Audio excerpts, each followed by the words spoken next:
So question எப்படி இருந்தாலும் அதுக்கு நமக்கு ஆன்சர் பண்ணுற மாதிரிக்கு நம்ம ரெடி ஆயிடணும். சொல்ல புரிஞ்சாங்க, நம்ம அதுக்கேற்ற மாதிரி ரெடி ஆயிடணும். ஸோ அதனால் கிளாஸை பொறுத்த வரைக்கும் மேக்ஸ் கிளாஸ் எதையுமே மிஸ் பண்ணிடாதீங்க. ஏன்னா மற்ற சப்ஜெக்ட் வந்து நீங்கள் படித்து யாருமே ஹெல்ப் இல்லைனாலும் புரிஞ்சுக்கலாம், அதை மனப்பாடம் பண்ணிடலாம். சொல்ல புரிஞ்சா. ஆனால் மேக்ஸ் அப்படி கிடையாது, மனப்பாடம் பண்ணுற சப்ஜெக்ட் கிடையாது, அண்டர்ஸ்டாண்ட் பண்ணிக்கிறது மட்டும்தான். சரியா? அண்டர்ஸ்டாண்ட் பண்ணால் மட்டும்தான் வந்து புரியும். ஓகே.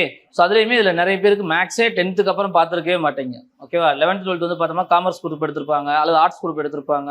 ஸோ அவங்களுக்கு எல்லாமே பார்த்தோம்னாக்கு மேக்ஸ்ன்றது டோட்டலாகவே டச் இல்லாமே நிற்கும். ஓகே. ஸோ அதனால் தயவு செஞ்சு மேக்ஸ் கிளாஸ் எதையும் மிஸ் பண்ணாதீங்க. ஓகே. மேக்ஸுக்கு எக்ஸ்ட்ரா நீங்கள் பண்ண வேண்டிய வேலைன்னு கேட்டமாக்கும் மேக்ஸ் எனக்கு வரலை அப்படின்ற மாதிரி ஃபீல் பண்ணக்கூடிய ஆள்கள் வந்து தயவு செஞ்சு வாய்ப்பாடு இருந்தால் வாய்ப்பாடு கொஞ்சம் நல்லா மனப்பாடம் பண்ணிக்கோங்க. பெருக்கல், கூட்டல், கழித்தல், வகுத்தல் இருக்குல்ல, இந்த நாளை மட்டும் கொஞ்சம் ஃபாஸ்ட்டாக ஒர்க் அவுட் பண்ண பழகிட்டாலே உங்களுக்கு மேக்ஸ் ஈஸியாக வந்துடும். சொல்ல புரிஞ்சா? ஒன்றும் இல்லை, பக்கத்தில் ஒரு 6வது புக்கு 7வது புக்கு இருக்கும்ல, அந்த ஸ்கூல் புக்கை வாங்கி அதில் இருக்க சின்ன சின்ன சம்ம மட்டும் ஒர்க் அவுட் பண்ணி பார்த்தா கூட போதுமானது. நம்ம புக்லேயும் நிறைய சம்மு கொடுத்துருப்பேன். சரி, நம்ம புக்லேயும் நிறைய சம் கொடுத்துருப்பேன். இது நீங்கள் அதை கற்றுக்கிட்டு வந்து இங்கே ஒர்க் அவுட் பண்ணும்போது கொஞ்சம் ஈஸியாக இருக்கும். சொல்ல புரிஞ்சா? ஒரு 6வது 7வது புக்கில் இருக்கக்கூடிய சம்மெல்லாம் ஒர்க் அவுட் பண்ணுறீங்கன்னு வச்சுக்கோங்களேன். அதை ஒர்க் அவுட் பண்ணும்போது உங்களுக்கு கொஞ்சம் கொஷின்ஸ் எல்லாமே பார்த்தோமாக்கும் ப்ளஸ் மைனஸ் வச்சு பெருக்கக்கூடியது, வகுக்கக்கூடியது, கழிக்கக்கூடியது, இந்த மாதிரி விஷயங்கள்லாம் கொஞ்சம் அண்டர்ஸ்டாண்ட் பண்ணிட்டோமாக்கும் அடுத்து நமக்கு எக்ஸாமுக்கு ப்ரிப்பேர் பண்ணும்போது கொஞ்சம் ஈஸியாக இருக்கும். சொல்ல புரிஞ்சா? அதே மாதிரி மேக்ஸை பொறுத்த வரைக்கும் சப்ஜெக்ட் நம்மளோட சிலபஸ்க்குள்ள இருக்குது இல்லைன்னா பார்க்க வேணாம். எங்கே இருந்தாலும் மேக்ஸ்ன்றது ஒர்க் அவுட் பண்ணுங்க. சொல்ல புரியுதா? ஏன்னா அங்கே நமக்கு தேவை கூட்டல், கழித்தல், பெருக்கல், வகுத்தல், இந்த 4ல் ஏதோ ஒரு வேலை தான் பார்த்துருப்பாங்க. சொல்ல புரிஞ்சா? ஸோ அப்போ அந்த இதை நீங்கள் ப்ராக்டிஸ் பண்ணாலே உங்களுக்கு ஆட்டோமேட்டிக்காக எங்கள் மார்க் ஏறிடும். ஓகே. ஸோ அடுத்து வரக்கூடியது இந்த 45 மார்க்குக்கு ஜிகே வரும். 45 மார்க்குக்கு என்ன வரும்? ஜிகே வரும். சரி, எங்கள் இருக்கிறதுலே ரொம்ப பெரிய பார்ட்டு. 2வது அதிகமாக கண்டிப்பாக எல்லாமே ஸ்கோர் பண்ண வேண்டிய டாபிக்னு கூட சொல்லலாம். ஓகேவா? மேக்ஸில் கம்பல்சரி 20க்கு 18 மார்க்காக வரைக்கும் எடுத்துடணும். மேக்ஸில் கம்பல்சரி 20க்கு 18 மார்க்காக எடுத்தால் தான் நம்மளால் பாஸ் பண்ண முடியும். சொல்ல புரிஞ்சா?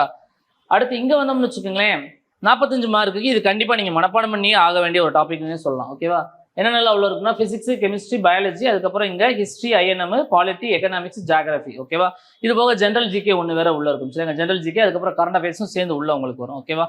ஸோ இந்த டாபிக் எல்லாமே உள்ள கவர் பண்ணணும். ஸோ இதில் நமக்கு வந்து பார்த்தோம்னாக்கும் ரொம்ப டஃப்பாக உள்ள கேட்க மாட்டாங்க கொஸ்டின். ஏன்னா உங்களுக்கு எல்லாமே ஒன்லைன் கொஸ்டின் தான் இருக்கும். ரொம்ப கொஸ்டின் அதிகமாக உள்ள போகிற மாதிரிக்கு இருந்தால் 2 கூற்று வச்சு கேட்பாங்க. கூற்று 1, கூற்று 2, அல்லது வாக்கியம் 1, வாக்கியம் 2ன்ற மாதிரிக்கு சொல்லி கொஸ்டின்ஸ் கேட்பாங்க. ஓகேவா? ஸோ அந்த லெவலில் தான் நம்ம கொஸ்டின் இருக்கும். அது பொறுத்துக பேஸ் பண்ணி கொஸ்டின் கொடுக்கலாம். சரி, அங்கே பொறுத்துக பேஸ் பண்ணி கொஸ்டின் கொடுப்பாங்க. ஓகே.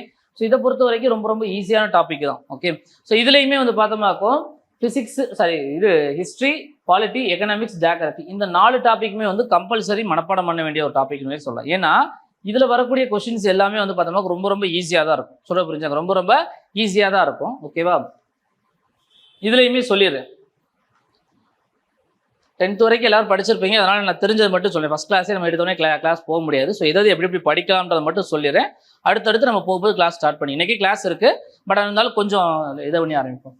ஹிஸ்ட்ரியை பொறுத்த வரைக்கும் நமக்கு வந்து பார்த்தோம்னாக்க ஒரு 3 விதமாக பிரிச்சுக்கலாம். ஓகேவா? எப்படி பிரிக்கலாம்னா, வரலாற்றுக்கு முந்தையதுன்ற மாதிரி ஒரு காலகட்டங்கள் இருக்கும். சரி, எங்கள் வரலாற்றுக்கு முந்தைய காலகட்டம்னா ஆதாரபூர்வமான தகவல் இல்லாமல் இந்த கற்காலம், புதிய கற்காலம், அந்த மாதிரி தகவல்லாம் இருக்கும்ல. ஸோ இந்த இது ஃபுல்லாக ஒரு சின்ன டாபிக் இருக்கும். இதுக்குள்ள தமிழ்நாட்டை வச்சு ஒரு கொஸ்டின் கண்டிப்பாக கேட்பாங்க. எப்பயுமே இந்த கற்காலம், புதிய கற்காலம், இது 2ஐயும் பேஸ் பண்ணி வரக்கூடியதுல வேத காலம், இந்த மாதிரி இதில் வந்து தமிழ்நாட்டில் அதே டைங்களில் எங்கெங்கெல்லாம் மக்கள் வாழ்ந்தாங்கன்றதை பேஸ் பண்ணி இருக்கும். தெரிஞ்சது மட்டும் சொல்லுங்க. தமிழ்நாட்டில் கற்காலம் டைங்கள்லாம் மக்கள் எங்கெங்கெல்லாம் வாழ்ந்துருந்தாங்க? இதில் மதுரை யார் யார்? மதுரை யார் யார்? நல்லா கேட்கும். ஓகே, கேட்கல போடுங்க. சிவகங்கை 1. ஓகே. ராம்நாடு 1. ஓகே. தேனி இல்லை. விருதுநகர் 1. ஸோ இந்த 5 டிஸ்ட்ரிக்ட்டுமே மெயினாக வந்து உள்ள எக்ஸாமுக்குள்ளே கவர் ஆகக்கூடியது தான். ஓகேவா? உள்ள எக்ஸாமுக்குள்ளே கவர் ஆகக்கூடியது. ஏன்னு சொன்னமாக்கும் இந்த 5 டிஸ்ட்ரிக்ட்லையுமே வந்து பார்த்தோம்னாக்கா அகழ்வாராய்ச்சி நிறைய நடத்தியிருப்பாங்க. மதுரையில் எங்கே சொல்லுவாங்க பொதுவாக? அதான் வரலாறு தொடர்பாக இருக்கக்கூடிய இடம்லாம் எதாவது கீழடி. ஓகே. அது சிவகங்கை மாவட்டமா மதுரை மாவட்டமா? சிவகங்கை மாவட்டம். ஆனால் நம்ம மதுரை தான் கணக்கு எல்லாமே. ஓகேவா? ஸோ அதுதான் சிவகங்கை கேட்டேன். ஸோ கீழடி மெயினாக சொல்லுவாங்க. சொல்லிட்டு கீழடி மெயினாக சொல்லுவாங்க. அதுக்கப்புறம் மதுரைன்னு வந்தாலே சமணர் படுகைகள் அதிகமாக இருக்கக்கூடிய இடம். சரி, அங்கே சமணர் படுகைகள் அதிகமாக தமிழ்நாட்டில் வந்து பார்த்தோமாக்கும் அதிகமாக சமண படுகைன்னா என்னங்க?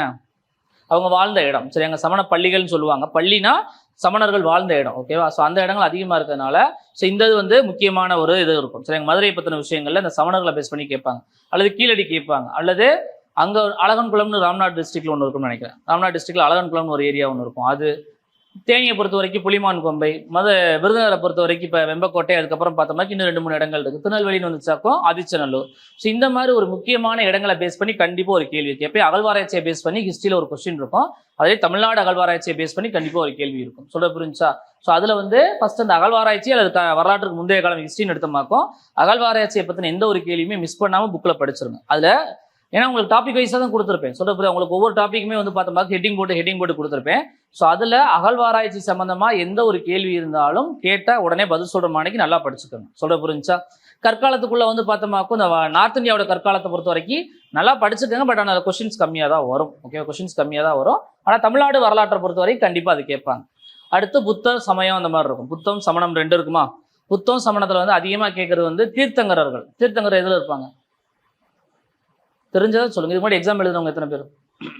அடுத்த வேணும்னாலும் நினைக்கிறோம். சும்மா கை வைக்கணும் நல்லா. 1 2 3 4. ஓகே, கேட்கல போடுங்க.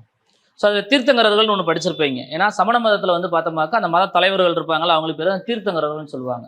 ஸோ அந்த தீர்த்தங்கரர்களை பேஸ் பண்ணி கொஸ்டின் கேட்பாங்க, புத்தரை பேஸ் பண்ணி கொஸ்டின் கேட்பாங்க. ஸோ இது ஒரு டாபிக். அடுத்து மன்னர்கள் ஃபுல்லாக இருப்பாங்க. மன்னர்கள் ஃபுல்லானா அசோகர், சந்திரகுப்த மௌரியர், குப்தர்கள், அதுக்கப்புறம் பார்த்தோமாக்கும் குஷானர்கள், கர்சரு, அந்த மாதிரி நிறைய அரசர்கள் இருப்பாங்க. இதில் மெயினாக யாரை கேட்பாங்கன்னா அடிக்கடி கேட்கக்கூடியது யாராக இருப்பாங்க? சும்மா தெரிஞ்சவங்க சொல்லுங்கள். சமுத்திரகுப்தர் கேட்பாங்க. ஓகேவா? ஏன்னா குப்தரோட காலம் தான் பார்த்தோமாக்கும் இந்தியாவில் அதை வட இந்தியாவில். ஓகேவா? அவர்கள் காலத்தை பொற்காலம்னு சொல்லுவாங்க. பொற்காலம்னா அவங்க காலத்தில் அதிகப்படியான வளர்ச்சி நடைபெற்றது. அதனால குப்தர்களை வச்சு கேட்பாங்க. அதுக்கப்புறம் பார்த்தோமாக்கா அசோகரை வச்சு கொஸ்டின் கேட்பாங்க. குப்தர், அசோகர் 2 பேருமே முக்கியமானவங்க. சரிங்க, குப்தர்கள் அசோகர்கள் 2 பேருமே முக்கியமானவங்க. ஏன்னா 2 பேருமே மக்களுக்கு நல்லது செஞ்சாலும் இவங்க 2 பேரும் ரொம்ப முக்கியமானவங்களா வச்சிருப்பாங்க. அடுத்து வந்தோம்னு வச்சுக்கோங்களேன், ராஜபுத்திர அரசர்கள்னு ஒரு கான்செப்ட் வரும். சரிங்க, ராஜபுத்திரர்கள் வரும். ராஜபுத்திரர்கள் அந்த அளவுக்கு கொஸ்டின் கேட்க மாட்டாங்க. ஏன்னா அவங்க நிறைய பேர் இருப்பாங்க.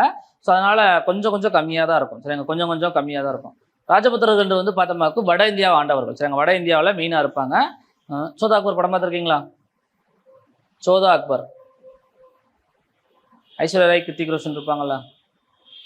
பார்த்தது இல்லையா? ஓகே, இன்னொன்று சொல்லிடுறேன். இனிமேல் படிக்க வந்துட்டீங்கல்ல, ஸோ நம்ம மைண்ட் எல்லாமே எங்கே பார்த்தாலும் நமக்கு தேவையான விஷயம் அதில் இருக்கான்னு மட்டும் அப்சர்வ் பண்ண ட்ரை பண்ணுங்க. சொல்ல புரிஞ்சா? இப்போ ஒரு பஸ்ஸில் போகிறோம்னாலுமே அந்த பஸ்ஸில் ஒரு குறள் எழுதியிருக்குன்னா அந்த குறள் நமக்கு சப்ஜெக்ட்டுக்கு தேவைப்படுதான மாதிரி வாசிச்சு பார்க்கணும். சொல்ல புரியுதா? ஏன்னா நமக்கு தேவை ஒரு வேலை கிடைக்கிற வரைக்கும் அதுக்கேற்ற மாதிரி நம்ம ரெடியாக இருக்கணும். சொல்ல புரிஞ்சா? ஸோ அதுக்கேற்ற மாதிரி ரெடியாக இருந்துக்கோங்க. எந்த ஒரு விஷயம் பார்த்தாலும் அல்லது எந்த ஒரு நியூஸ் பார்த்தாலுமே இதில் எனக்கு இன்னைக்கு படிப்புக்கு தேவையான ஒரு விஷயம் என்னன்றதை முதல் புரிஞ்சுக்கோங்க. ஓகேவா? இதில் கூட உங்கள் வீட்டில் இருக்கவங்க யாராவது கவர்மெண்ட் வேலை பார்க்குறாங்களா? உங்கள் கூட இருக்க யாராவது கவர்மெண்ட் வேலை பார்க்குறாங்களா? உங்கள் வீட்டில், உங்கள் ஃப்ரெண்ட்ஸ் சர்க்கிளில்? 1 2 3 4 5. ஓகே, ஸோ அவங்களுக்கு வீட்டில் என்ன மரியாதை கிடைக்குது, வெளியில் போகும்போது என்ன மரியாதை கிடைக்குதுன்றது உங்களுக்கே தெரிஞ்சிருக்கும். சொல்ல புரிஞ்சா? நம்ம 2 பேரும் போகிறோம். இப்போ ஒரு கவர்மெண்ட் வேலையில் இருக்கவங்க இன்னொருத்தவங்க கவர்மெண்ட் வேலை இல்லாதவங்க போனமாக்கும் கண்டிப்பாக கவர்மெண்ட் வேலையில் இருக்கவங்களுக்கு தான் ரொம்ப மதிப்பு கிடைக்கும். இன்னொரு விஷயம் சொல்லணும்னா, வர ஜனவரிக்கு அப்புறம் பார்த்தோம்னா 8th பே கமிஷன் வந்துடும். சரி, 8th பே கமிஷன். இப்போ போலீஸ்க்கு சம்பளம் எவ்வளோ? 23. வேற 26. ஓகே, 26 ரூபா கைக்கு வருது. பிடிக்கிறதெல்லாம் போக 26 ரூபா கைக்கு வருது. ஒரு 27 29 ரூபா 28 ரூபா சம்திங்கில் அவங்களுக்கு அமௌண்ட்டு சேலரி. ஸோ கைக்கு வரும்போது ஒரு 26 ரூபா ஆவரேஜாக தான் நான் சொல்கிறேன். ஓகேவா? 26,000. இதே 8th பே கமிஷன் இருந்துச்சாக்கு 35,000 நெருக்கி வந்துடும். சரிங்க, 35,000 வந்துடும். இனிமேல் வாழணும்னா கண்டிப்பாக ஒரு வேலை தேவை. அதுலேயும் கவர்மெண்ட் வேலையாக இருக்குது ரொம்ப ரொம்ப ரொம்ப நமக்கு எப்படி சொல்ல, நமக்கு என்றைக்குமே வாழ்நாள் முழுக்க அது கை கொடுக்கக்கூடிய ஒரு வேலையாக இருக்கும். சொல்ல புரிஞ்சா? நீங்கள் படிக்க வந்திருக்கிறது போது அதான் சொல்லிடுறேன். ஓகேவா? படிக்க வந்திருக்கிறது ஒரு கவர்மெண்ட் வேலைக்கு. கவர்மெண்ட் வேலையிலுமே ஏன் கவர்மெண்ட் வேலையை ப்ரிஃபர் பண்ணோம்னா, எல்லாருக்குமே நம்ம ஒரு எப்படி சொல்கிறது, வாழ்க்கை முழுக்க நம்ம கடைசி காலகட்டம் வரைக்கும் நமக்கு இந்த வேலை நிரந்தரம்ன்ற ஒன்று கான்செப்ட் இருக்குது. சொல்ல வேலை நிரந்தரம் முதல் விஷயம். ஏன்னா வேலை தேடி அலைய வேண்டிய அவசியம் கிடையாது. வேலைக்குள்ளே அலைச்சல் இருக்கும். அது நிறைய பேர் சொல்லுவாங்க, உள்ள டியூட்டி ஜாயின் பண்ணி முதல் வார்த்தை கேட்குறது போலீஸ் ட்ரைனிங் பண்ணனே எதுக்குடா இந்த வேலைக்கு வந்தேன்னா எல்லா வேலைக்காரனுமே சொல்லுவாங்க. சொல்ல புரிஞ்சு? எல்லா வேலைக்கு போனாலுமே முதல் வார்த்தை எதுக்கு இந்த வேலைக்கு வந்தேன்னு தான் சொல்லுவாங்க. சொல்கிற யாருமே வேலையை விட்டு கொடுக்க மாட்டாங்க. அவங்க வேலையை விட்டுட்டு போய் அந்த வேலை வேணான்றவங்க அவங்க விட்டுருக்கலாம்லன்னா அவங்களுக்கும் சம்பளம் தேவை. சொல்ல புரிஞ்சா? இன்னும் வாழணும்னா கண்டிப்பாக ஒரு வேலை தேவை. அதுலேயும் யூனிஃபார்ம் போட்ட வேலையாக இருந்தால் மதிப்போடு இருக்கும். சொல்ல புரிஞ்சா? மதிப்போடு இருக்கும். ஓகேவா? ஸோ தயவு செஞ்சு படிக்க வந்திருக்கீங்க. நீங்கள் பார்க்க போகிற வேலை பார்த்தோம்னாக்க ரொம்ப ரொம்ப ரொம்ப எப்படி சொல்ல, தமிழ்நாட்டுக்குள்ளே யாரை வேணாலும் கேள்வி கேட்கக்கூடிய மாதிரி ஒரு அதிகாரம் இருக்கக்கூடிய வேலை. அதை முதல் புரிஞ்சுக்குங்க. ஸோ அந்த வேலை ரொம்ப எப்படி சொல்கிறது, சாதாரண போலீஸாக இருந்தாலும் சரி, யாராக இருந்தாலும் சரி, யாரை வேணாலும் கேட்கக்கூடிய அளவுக்கு இருக்கும். ஆனால் அந்த வேலை எப்படி சொல்கிறதுனா ஒரு கௌரவமான வேலை. சொல்ல புரிஞ்சா? ஒரு கௌரவமான வேலை. 2வது உங்களுக்கு ஒரு எப்படி சொல்ல, உங்கள் வாழ்க்கைக்கு ஒரு தன்னிறைவானதாக இருக்கும். சரி, உங்கள் வாழ்க்கைக்கு ஒரு சாட்டிஸ்ஃபேக்ஷனாக இருக்கும் அந்த வேலை.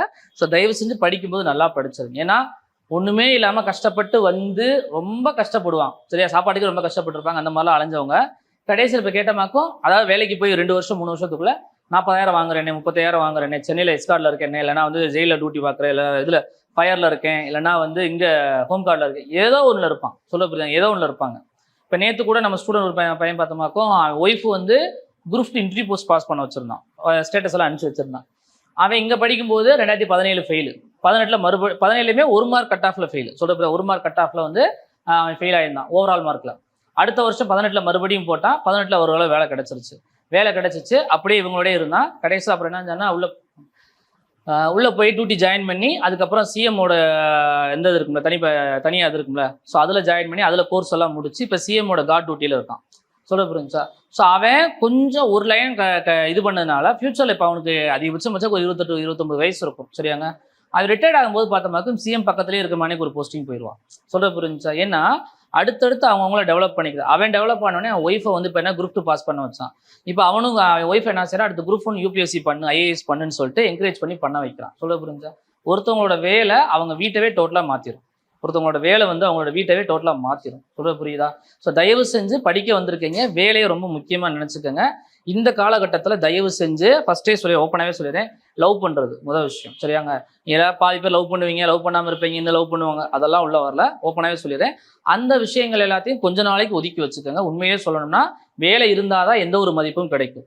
அதே மாதிரி சொந்த பந்தத்துக்கு இந்த காது குத்துக்கு போகிறேன், கல்யாணத்துக்கு போகிறேன், இந்த காலகட்டங்கள் இது கிடையாது. ஏன்னா கால்ஃபர் வரப்போதுன்னு கன்ஃபார்மாக சொல்லிட்டாங்க. இந்த காலகட்டத்தில் எதுக்கு முக்கியத்துவம் கொடுக்கணும், நம்ம படிப்புக்கும் நம்ம வேலைக்கு தான் முக்கியத்துவம் கொடுக்கணும். ஸோ தயவு செஞ்சு இந்த விசேஷத்துக்கு போகிற வேலை, தாய்மாமன் சீர் கொண்டு போகிறேன், அதை கொண்டு போகிறேன், இதை கொண்டு போகிறேன், அதே விட்டுருங்க. அது மாதிரி இந்த காலகட்டத்தில் ட்ரிப் அடிக்கிறது சரிங்க, ட்ரிப் எங்கேயாவது போகிறது, எங்கேயாவது டாப் அடிக்கிறது, உட்காந்து கதை பேசிக்கிட்டே இருக்குது. 6 மணிக்கு ஆச்சுன்னு வச்சுங்க, 6 மணிலேருந்து 10 மணி வரைக்கும் ஏரியாக்குள்ள ஒரு இடத்துல உட்காந்து பேசிக்கிட்டே இருப்பாங்க பசங்க. ஓகேவா? பொண்ணுங்களை பொறுத்த வரைக்கும் சொல்லிடுறேன், உட்காந்து விஜய் டிவிலையும் சன் டிவிலையும் இருக்க எல்லா நாடகத்தையும் உட்காந்து பார்க்குற வேலையும் தயவு செஞ்சு நிப்பாட்டிருங்க. சொல்ல புரிஞ்சா? முடிஞ்ச வரைக்கும் மொபைலில் வந்து ஹாட்ஸ்டாரு, வாட்ஸ்அப்பு, ஹாட்ஸ்டாரு, அதுக்கப்புறம் யூடியூப், இதில் எந்தெந்த சேனல்லாம் வந்து நாடகம் வெப் சீரிஸ் பார்க்குற மணிக்கு சப்ஸ்கிரைப் பண்ணி வச்சுருக்கீங்க, அது எல்லாத்தையும் அன்இன்ஸ்டால் பண்ணி விட்டுருங்க. ஏன்னா கண்ணு முன்னாடி படும்போது அதில் என்ன இருக்குன்னு பார்க்கணும்னு தோணும். சொல்ல புரிஞ்சா? ஸோ முடிஞ்ச வரைக்கும் வெப் சீரிஸு, ஃபேஸ்புக்கு, இன்ஸ்டாகிராம் எல்லாத்துலேயுமே கொஞ்ச நாளைக்கு இன்ஆக்டிவாக இருங்க. ஸோ அதுக்கப்புறம் வேலை கிடைச்சதுக்கப்புறம் நீங்கள் என்ன வேணாலும் பண்ணலாம். சொல்ல புரியுது? வேலை கிடைச்சதுக்கப்புறம் 1000 பண்ணலாம். இப்போ நான் பார்த்த வரைக்கும் இடையில ஒருத்தன், எல்லாரும் இன்ஸ்டா வச்சுருப்பீங்கன்னு நினைக்கிறேன், அதில் ஒருத்தன் அந்த திருநெல்வேலிக்கார ஒருத்தர் விவசாயின்ற மாதிரி ஒரு பையன் போட்டிருப்பாருன்னு நினைக்கிறேன். அப்போ போலீஸாக இருப்பான் போல சரியா. ஸோ அந்த பையன் சும்மா சுற்றிட்டு இருக்கான்னு பார்த்தா கடைசியில் யூனிஃபார்மோட வந்து போட்டிருந்தான். அதாவது அவன் பொழுதுபோக்காக வச்சிருந்த நேரத்தில் அவன் படிப்பையும் பார்த்துட்டு இப்போ அதுக்கப்புறம் அந்த டியூட்டியில் வந்து போலீஸ் ஆனதுக்கப்புறம் அதையும் ஒரு மாதிரி உள்ளே போங்க, சும்மா வரையன் இருக்காங்களா, சரி ஓகே, உள்ள அந்த ஓரத்தில் படிச்சுட்டு இருப்பாங்க. ஓகே, ஸோ அவங்க தொழில் முக்கியன்றப்ப, தொழில் மீன்ஸ் என்ன சொன்னால் நமக்குன்னு ஒரு வேலை வேணும் சரியா, நமக்குன்னு ஒரு ஐடென்டிட்டி வேணும்னா அதுக்காண்டி அதை எல்லாத்தையும் ஒதுக்கி வச்சு படிக்கத்தான் செஞ்சுருப்பாங்க. சொல்ல புரியுதா? ஸோ முடிஞ்ச வரைக்கும் கால்ஃபர் முடிஞ்சு எக்ஸாம் முடிகிற வரைக்கும் சொல்லுங்க, எக்ஸாம் முடிகிற வரைக்கும் இந்த விஷயங்களை கொஞ்சம் கொஞ்சமாக நிப்பாட்டுங்க. ஒரே நாளில் நிப்பாட்ட முடியாது, கொஞ்சம் கொஞ்சமாக நிப்பாட்டிங்க. பசங்களோட ஊர் சுற்றுறதா இருக்கட்டும், பொண்ணுங்களோட எங்கேயும் போய் வரதா இருக்கட்டும், விசேஷமாக இருக்கட்டும், மற்ற எந்த ஒரு விஷயமா இருந்தாலும் கொஞ்ச நாளைக்கு தள்ளி போடுங்க. இது எல்லாம் எப்பயுமே இருந்துகிட்டே இருக்கும் சரியாங்க. ஆனால் நமக்கு கிடைக்கக்கூடிய இந்த டைமோ படிப்போ வந்து இது மாதிரி கிடைக்காது. ஸோ தயவு செஞ்சு படிக்கிறதுக்கான வழிகள் மட்டும் பார்த்துக்கோங்க. ஓகேவா? எல்லா விஷயத்தையும் அதே மாதிரி ஃபஸ்ட்டே சொல்லிடுறேன், ஃப்ரெண்ட்ஸ் கூட சுற்றுறதோ மற்ற யார்ட்டையும் பேசுகிறதா இருந்தாலுமே அவங்களுக்கும் புரிய வச்சுட்டு வேலையை முக்கியன்றதை புரிய வச்சுக்கோங்க. மறுபடியும் அதை தான் சொல்ல முடியும். ஓகேவா? வேலை இன்னொரு விஷயம் சொல்லிடுறேன், இந்த கால்ஃபருக்கு அடுத்து இன்னும் 2 வருஷம் கழிச்சு தான் வேலை இருக்கும். ஏன்னா அந்த கால்ஃபர் முடிச்சோன்னா என்ன வருது, எலெக்ஷன் வருது. எலெக்ஷன் வந்தால் உடனே வேலை போட முடியுமா? ஜனவரிக்கு அப்புறம் கால்ஃபரே இருக்காது சரி, ஜனவரிலேருந்து கால்ஃபரே இருக்காது. ஒரு கவர்மெண்ட் முத வந்து உட்காந்தோடனே ஸ்ட்ராங்காக உட்காந்துருக்கும் சரி, அந்த கவர்மெண்ட் வந்து எக்காரணம் கொண்டு வேலை போடவே போடாது. உங்கள் எல்லாத்துக்கும் நல்லா தெரியும். சொல்ல புரிஞ்சா? ஒரு கவர்மெண்ட் வந்து உட்காந்தோடனே புது கவர்மெண்ட்டோ அல்லது பழைய கவர்மெண்ட்டோ யாராக இருந்தால், ஏன்னா அவங்க ஓட்டு வாங்கி வந்துட்டாங்க, அவங்க 5 வருஷத்துக்கு யாரும் அசைக்க முடியாது. சொல்ல புரிஞ்சா? அதனால் எடுத்த உடனே வந்து கால்ஃபர் போட மாட்டாங்க. அப்போ 2026 கால்ஃபர்ன்றது வாய்ப்பு கிட்டத்தட்ட 90% வாய்ப்பு வந்து கம்மி. ஓகேவா? 90% வாய்ப்பு கம்மி தான். ஓகே, வர வாய்ப்பே கிடையாது. 2027லையுமே பார்த்தோமாக்கும் வாய்ப்பு இருக்கா? 2027லையுமே வந்து பார்த்தோமாக்கும் 27லையுமே வந்து மே, ஆகஸ்ட் அந்த மாதிரி டைங்களுக்கு அதுக்கப்புறம் தான் வரும். ஏன்னா அதுக்கடுத்து பார்லிமெண்ட் எலெக்ஷன் வரும். சொல்ல புரியுதா? இன்னும் ஒரு 2 வருஷ கணக்குக்கு வந்து பார்த்தோமா 2026லேருந்து 27 முடிகிற வரைக்கும் வாய்ப்புகள் ரொம்ப குறைவு. சொல்ல புரியுதா? வாய்ப்புகள் ரொம்ப குறைவு. ஸோ இந்த கால்ஃபரை கடைசி கால்ஃபராக நினச்சி ஒர்க் அவுட் பண்ணிங்களாக்கும் வேலைக்கு நல்லா போயிடலாம். சொல்ல புரிஞ்சா? ரெண்டாவது பே கமிஷன் உங்களுக்கு புது கமிஷனாக வரும். சரி, இந்த பே கமிஷனில் இருப்பீங்க, நீங்கள் 7வது பே கமிஷனில் இருப்பீங்க. 8வது பே கமிஷன் போகும்போது உங்களுக்கு சம்பளமும் நல்லா ஹையாக வரும். ஓகேவா? ஸோ சம்பளத்தை முதல் யோசிச்சு பாருங்க. அதே மாதிரி வேலையை பொறுத்த வரைக்கும் கௌரவமான வேலை. ஓகேவா? ஸோ 2 விஷயத்தையும் ரொம்ப முக்கியமாக பார்த்து உட்காந்து படிச்சமாக்கு ஈஸியாக பாஸ் பண்ணிடலாம். ஓகே, அது மாதிரி சப்ஜெக்ட்ஸை பொறுத்த வரைக்கும் எல்லா சப்ஜெக்ட்டுக்கும் இம்பார்ட்டன்ஸ் கொடுங்க, எந்த சப்ஜெக்டும் ஒமிட் பண்ணாதீங்க. ஏன்னா 2017, 18, 19, 21 சார் 20. ஸோ இந்த 4 கால்ஃபர்லையுமே ஃபைனல் கட் ஆஃபில் 1 மார்க்கு 1/2 மார்க்கில் போனோன்னா நான் 4 வருஷம் பார்த்துருக்கேன். சொல்ல புரிஞ்சா? அதே ஃபஸ்ட்டு கால்ஃபர்லேயே கொஞ்சம் 1 மாதம் தான் படிச்சிருப்பான். ஒரே 1 மாதம் படித்தாலுமே அதை ஒழுங்காக படித்து வேலையை வாங்கி டெல்லியில் போலீஸாக இருக்கவனையும் பார்த்துருக்கேன். சொல்ல புரிஞ்சா? 4 வருஷமும் சும்மா அரைகுறையாக பெஞ்சை தேய்ச்சிட்டு படிக்க நாலேஜ் இருக்குது, ஆனால் படிக்காமல் ஏமாற்றிட்டு வீட்டில் இப்போ சும்மா உட்காந்துட்டோ இல்லை மெடிக்கல் ரெஃப்ஸ் இந்த மாதிரி ஏதோ ஒரு வேலை பார்த்துட்டு சும்மா சம்பளத்தை பொறுத்த வரைக்கும் நான் சொல்லலை. அதாவது ஜாப் செக்யூரிட்டின்னு ஒன்று இருக்கும்ல, வேலை நிரந்தரம்ட்டு, அதுக்கு அலையிறான். ஆனால் இங்கே அலைய விட்றாங்கண்ணே, அங்கே அலைய விட்றாங்கண்ணே, ஒரு நாளைக்கு அலைச்சலே சரியாக போகுதுனே அப்படின்றான். இங்கே மதுரையில் பார்க்குறாங்கன்னா மதுரையிலேருந்து திடீர்னு எங்கேயோ ஒன்று என்ன சொல்ல திருநெல்வேலி போனாலும் போய் தான் ஆகணும், கரூர் போகணும், எங்கே வேணாலும் போடுறாங்கன்னா போய் அலைய வேண்டியிருக்குமா. 4 வருஷம் ஒழுங்காக படிக்காது, ஏதோ 1 வருஷம் ஒழுங்காக படிச்சிருந்தாலும் வேலைக்கு போயிருந்துருக்கலாம். சொல்ல புரிஞ்சா? ஸோ படிக்கிற டயத்தை கரெக்டாக யூஸ் பண்ணுங்கள், அது ரொம்ப ரொம்ப முக்கியம். அது மாதிரி ஒரு நாளைக்கு படிக்கக்கூடிய நேரம்னு ஒன்று இருக்கும்ல, சரியா? படிக்கக்கூடிய நேரம்ன்றது குறைஞ்சபட்சம் இனிமேல், சரியா, இனிமேல் குறைஞ்சபட்சம் 5 மணி நேரமாவது படிங்க. குறைஞ்சபட்சம் ஒரு 5 மணி நேரமாவது. காலையில் ஒரு 1 மணி நேரம் அல்லது 2 மணி நேரம், சாயங்காலம் ஒரு 3 மணி நேரம் அல்லது 4 மணி நேரம். ஓகேவா? 5 மணி நேரம் சும்மாவது வாசிக்க மட்டுமாவது செய்யுங்க. எடுத்தோடனே படித்து எல்லாமே மைண்டுக்குள்ள உடனே ஏறாங்க. ஃபஸ்ட்டே சொல்லிடுறேன் சார், புக்கை உடனே படித்து எதுவுமே புரியல தயவு செஞ்சு யாரும் சொல்லாதீங்க. எடுத்த உடனே புரியாது, கொஞ்சம் கொஞ்சமாக தான் புரிய ஆரம்பிக்கும். சொல்ல புரியுங்க, கொஞ்சம் கொஞ்சமாக தான் புரிய ஆரம்பிக்கும். ஸோ தயவு செஞ்சு கன்டினியூ பண்ணி படிக்க ஆரம்பிங்க. ஓகேவா? ஹிஸ்டரியை பொறுத்த வரைக்கும் சொன்னமானே தான். அதுக்கடுத்து சுல்தான்கள் முகலாயர்கள். சரியாங்க, சுல்தான்கள் முகலாயர்கள் 2 கான்செப்ட் இருப்பாங்க. அதில் முகலாயர்களை பேஸ் பண்ணி கண்டிப்பாக கொஸ்டின் இருக்கும், சுல்தான்களை பேஸ் பண்ணி கொஸ்டின்ஸ் இருக்கும். ஏன்னா அவங்க 2 பேருமே முக்கியமான ஒரு கான்செப்ட். மராத்தியர்கள் இந்த 3 பேர் முடிச்சதுக்கப்புறம் பார்த்தோமாக்கும் ஆங்கிலேயர்கள் இருப்பாங்க. சரியாங்க, ஆங்கிலேயர்கள் 1600 இருக்கும். சரியாங்க, இதில் 1600 ஆரம்பிச்சு 1947 வரைக்கும் கிட்டத்தட்ட ஒரு 400 வருஷம், 350 வருஷம் வச்சுக்கலாம். ஓகேவா? இந்த 350 வருஷத்துல நடக்கக்கூடிய விஷயங்கள் எல்லாமே கண்டிப்பா கதையாவது தெரிஞ்சுக்கோங்க. சொல்ல புரியுதா? வருஷம் எக்ஸாக்டா தெரியுது இந்த வருஷத்துல எக்ஸாக்டா தெரிய வேண்டிய வருஷம் கேட்டமாக்கும் 1885 இருந்து 1947 வரைக்கும் கண்டிப்பா வருஷம் எல்லாமே தெரிஞ்சிருக்கணும். சொல்ல புரியுதா? 1885 இருந்து 1947 வரைக்கும் கண்டிப்பா வருஷம் ஃபுல்லா தெரிஞ்சிருக்கணும். இதுலயுமே இத்தனை வருஷம் உள்ள கண்டினியூஸா இங்க ஒரு 20, அங்கிட்ட ஒரு 40, 60 வருஷத்துக்கு வருஷம் நமக்கு தெரிய வேண்டிய அவசியம் கிடையாது. சொல்ல புரியுதா? இந்த 60 வருஷ கேப்லயுமே செலக்டிவா தான் இருக்கும். சரிங்க, செலக்டிவானா 1905 இருக்கும், அதுக்கப்புறம் 1908, அதுக்கப்புறம் 1911, அதுக்கப்புறம் 1916, அதுக்கப்புறம் 1917, 18, 19, 20, அதுக்கப்புறம் ஒரு 30 வருஷத்துலையுமே ஒரு 15 வருஷம் தான் அது முக்கியமான வருஷமா இருக்கும். இந்த 60 வருஷத்துல தான் கண்டிப்பா கேள்வி அதிகமா இருக்கும். சொல்ல புரியுது? 60 வருஷத்துக்குள்ளதான் கேள்வி அதிகமா இருக்கும். சொல்ல புரிஞ்சு? ஏன்னா அதுதான் இந்தியாவோட சுதந்திர போராட்ட காலம். சரி, இந்தியாவோட சுதந்திர போராட்ட காலகட்டம்ன்றதுனால இங்க பார்த்தோம்னாக்க வருஷம் முக்கியம். இதுக்கு முன்னாடி வரைக்கும் யார் யார் என்னென்ன வேலை பார்த்தாங்க, எதாவது உருவாக்குனாங்கிறத முக்கியமா இருக்கும். ஆனா இந்த காலகட்டத்தில் பார்த்தோம்னாக்க எல்லாமே உங்களுக்கு யாரு எந்த வருஷத்துல என்னென்ன விஷயம் நடந்துச்சு அப்படின்ற மாதிரி கொஸ்டின் கேட்பாங்க. ஒரு எடுத்துக்காட்டுக்கு சொல்லணும்னா காந்தி நேரு 2 பேரும் எந்த வருஷம் சந்திச்சுக்கிட்டாங்க? தப்பாவது சொல்லுங்க, ஒன்றும் பிரச்சனையே கிடையாது. காந்தி நேரு எந்த வருஷம் சந்திச்சுக்கிட்டாங்க? 1916 வரும். சரி, 1916 வரும். ஓகேவா? ஸோ அதுக்கப்புறம் 1920 இருந்து பார்த்தோம்னாக்கும் காந்தி தான் முக்கியமான ஒரு தலைவராக செயல்பட்டுக்கிட்டே 1920 இருந்து. ஓகேவா? 1919 ஒன்று நடக்கும், என்னதுங்க? அது 1922. ஓகே, அடுத்து வேற அதுக்கு முன்னாடி முக்கியமான ஒரு துப்பாக்கி சூடு ஒன்று நடக்கும், என்னது? ஜாலியன் வாலாபாக். சரியா, ஜாலியன் வாலாபாக் படுகொலை 1919 நடக்கும். ஸோ அந்த படுகொலைக்கு அப்புறம் தான் பார்த்தோம்னாக்கும் காந்தியோட பங்கு அதிகமாக ஆரம்பிக்கும். சரிங்க, ஸோ அதுல இருந்து அப்படியே என்ன செய்வார்னா ஒத்துழையாமை இயக்கம், உப்பு சத்தியாகிரகம், சைமன் குழு எதிர்ப்பு, வெள்ளையனே வெளியேறு, சட்டமறுப்பு இயக்கம், வட்டமேசை மாநாடு. சரியா? ஸோ இந்த மாதிரி நிறைய விஷயங்கள் அவரோட காலகட்டத்தில் வரும். அதே மாதிரி நேதாஜியோடதும் வரும். ஓகேவா? ஸோ இந்த இதை மட்டும் செலக்டிவாக படிச்சுக்கிட்டாலே இதில் கன்ஃபார்மாக ஈஸியாக பாஸ் பண்ணிடலாம். இன்னொன்று, ஹிஸ்ட்ரி பாடம் எக்ஸாம் எழுத வரக்கூடிய எல்லாருக்குமே தெரியக்கூடிய ஒரே ஒரு பாடம்னா அதுதான். ஏன்னா அது ஃபுல்லாக கதை மீன்ஸ் டேட்டா. ஓகேவா? எல்லாமே வரலாறு ஃபுல்லாமே டேட்டாவாக இருக்கும். அது ஈஸியாக எல்லாருக்கும் ஒரு கதையாக ஞாபகம் நின்று. ஓகேவா? ஸோ இது கம்பல்சரி படிக்க வேண்டிய பாடம். அடுத்து பாலிட்டியை பொறுத்த வரைக்கும் நமக்கு ரொம்ப ஈஸியான கொஸ்டின் தான் கேட்பாங்க. பாலிட்டின்னா என்னதுங்க? இந்திய அரசியலமைப்பு. சரி, இந்திய அரசியலமைப்பு அல்லது குடிமையல் ரெண்டுமே கலந்து வரும். சரி, இந்திய அரசியலமைப்பு குடிமையல் ரெண்டுமே கலந்து வரும். பாலிட்டியை பொறுத்த வரைக்கும் நம்ம கொஸ்டின்ஸ் பார்த்தோம்னாக்கும் ரொம்ப பேசிக் தான் கேட்பாங்க, ரொம்ப அதிகமாக உள்ள போக மாட்டாங்க. ஓகேவா? ஸோ அதில் நமக்கு எப்படி கேட்பாங்கன்னா வயதுகள் பேஸ் பண்ணி கண்டிப்பாக கொஸ்டின் இருக்கும். சரி, வயதுகளை பேஸ் பண்ணி கண்டிப்பாக கொஸ்டின் எதிர்பார்க்கலாம்.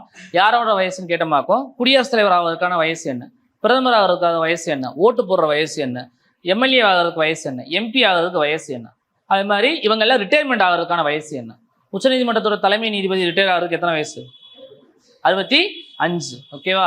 உயர் நீதிமன்றத்துக்கு ஒரு வயசு இருக்கும், உச்சநீதிமன்றத்துக்கு ஒரு வயசு இருக்கும். ஓகே. இப்போ நார்மலாக நம்ம எல்லாம் ரிட்டையர்மெண்ட் ஆகிறதுக்கு எத்தனை வயசு, கவர்மெண்ட் எம்ப்ளாயி ரிட்டையர் ஆகுது 60, 58 இருந்துச்சு. அப்புறம் கொரோனா டயத்தில் 2 வருஷம் எக்ஸ்டெண்ட் போட்டு 60 வரைக்கும் வச்சிருக்காங்க. ஓகேவா. ஸோ இந்த மாதிரி பேசிக்கான அந்த வயதுகள் பேஸ் பண்ணி கண்டிப்பாக கொஸ்டின் கேட்பாங்க. அடுத்தது கேட்டமாக்கும் ரொம்ப முக்கியமான டாபிக்னு சொன்னமாக்கும் இந்த தேர்தல், அதுக்கப்புறம் பார்த்தமாக்கும் நெருக்கடி நிலை, இந்த மாதிரி விஷயங்கள், அதுக்கப்புறம் வந்து மாநிலங்கள் பேர் அது எந்த வருஷம் மாற்றினாங்க, இந்த மாதிரி ஒரு சில விஷயங்கள்லாம் கேட்பாங்க. தமிழ்நாட்டில் எந்த வருஷம் பேர் மாற்றப்பட்டது, 1969. அஃபிஷியலாக 1969. அது வரைக்கும் தமிழ்நாடுன்ற வார்த்தை இருக்கும். தமிழகம், மெட்ராஸ் மாகாணம், மதராஸ் மாகாணம் அப்படின்ற பேர்லாம் இருக்கும். 69 தான் இருக்கும். ஓகேவா. ஸோ இதில் வரக்கூடியதை வந்து பார்த்தோமாக்கும் நம்ம தமிழ்நாட்டை பற்றின முக்கியமான விஷயம். தமிழ்நாட்டோட மாநில மரம் எது, தமிழ்நாட்டின் மாநில மரம் எது, பனை மரம். சரி, தமிழ்நாட்டின் மாநில மரம் பனை மரம். ஓகேவா, பனை மரம். விலங்கு எந்த வரையாடு, நீலகிரி வரையாடு, நீலகிரி வரையாடு. ஓகேவா. பூ செங்காந்தல், பூ வந்து செங்காந்தல். பறவை மரகத புறா. சரியா, மரகத புறா. ஓகேவா. ஸோ இந்த மாதிரி சில சின்ன சின்ன விஷயங்கள் தமிழ்நாடை பேஸ் பண்ணி வரக்கூடிய விஷயமும் ரொம்ப முக்கியமானதாக கேட்பாங்க. ஓகேவா. பாலிட்டியை பொறுத்த வரைக்கும் உங்களுக்கு ஈஸியானது, ரொம்ப அதிகமான பாடமாக இருந்தாலும் அதில் நமக்கு கேட்க போகிறது ரொம்ப கம்மியான அளவு தான். ஸோ அதையும் ப்ராப்பராக பார்த்துக்கிட்டாலே போதுமானது. ஓகேவா. அதுக்கப்புறம் உள்ளாட்சியை பேஸ் பண்ணி கண்டிப்பாக ஏதோ ஒரு கேள்வி கேட்பாங்க. லோக்கல் கவர்மெண்ட்னு ஒன்று இருக்குல்ல, உள்ளாட்சின்னு என்னதுங்க, உள்ளாட்சினா ஓகே நேயர் சொல்லிட்டாங்க. எதுவுமே தெரியாத மாதிரியே எப்படி இருக்கீங்க, தப்பாவது இருக்கட்டும். சரியா, தயவு செஞ்சு பதில் சொல்லுங்க, அப்பதான் வந்து கத்துக்கிற முடியும். சரியா, ஸ்கூல்ல ஜனகணமன சொல்ற மணிக்கு தான் தெரியாம ஏதோ வாய் அசைச்சாவது கடைசியில் கத்துக்கிறோம்ல, அது மாதிரி தான். தப்பாவது சொல்லுங்க, திருத்திக்கலாம். சொல்ற புரியுதா. தப்பா கூட நான் சொல்ல மாட்டேன்னு உட்காந்தா ரொம்ப கஷ்டம். ஓகே. ஸோ லோக்கல் கவர்மெண்ட்னு கேட்டமாக்கு ஊராட்சி மன்ற தலைவர், சரியா, ஊராட்சி மன்றம் இருக்குல்ல, ஊராட்சி மன்றம், நகராட்சி, பேரூராட்சி, மாநகராட்சி இருக்குல்ல, இதை பேஸ் பண்ணி கண்டிப்பா ஒரு கொஸ்டின் கேட்பாங்க. இப்போ ஊராட்சியில் ஒரு எடுத்துக்காட்டு சொன்னாக்க அடுத்து முக்கியமான ஒரு நிகழ்வு வருது. இப்போ இந்த ஆகஸ்ட் 15 என்னது, ஆகஸ்ட் 15 என்னது, சுதந்திர தினம். சரி, ஆகஸ்ட் 15 சுதந்திர தினம், இந்திய சுதந்திர தினம். ஓகேவா. ஸோ அன்னைக்கு என்ன செய்வாங்கன்னா கிராம சபை கூட்டம் போடுவாங்க. சரி, கிராம சபை கூட்டம் போடுவாங்க. ஸோ அதாவது வருஷத்துக்கு ஒரு 4 டைம் நடக்கும். சரிங்க, கிராம சபை கூட்டம். குடியரசு தினம், சுதந்திர தினம், அதுக்கப்புறம் பார்த்தோம்னாக்கும் காந்தி ஜெயந்தி, அதுக்கப்புறம் ஒன்று டக்குன்னு வரலங்க, சரி. ஓகேவா. ஸோ இந்த மாதிரி ஒரு சில விஷயங்கள் வந்து பார்த்தோம்னாக்கும் கண்டிப்பாக கேட்கக்கூடிய விஷயங்களா இருக்கும். ஓகே.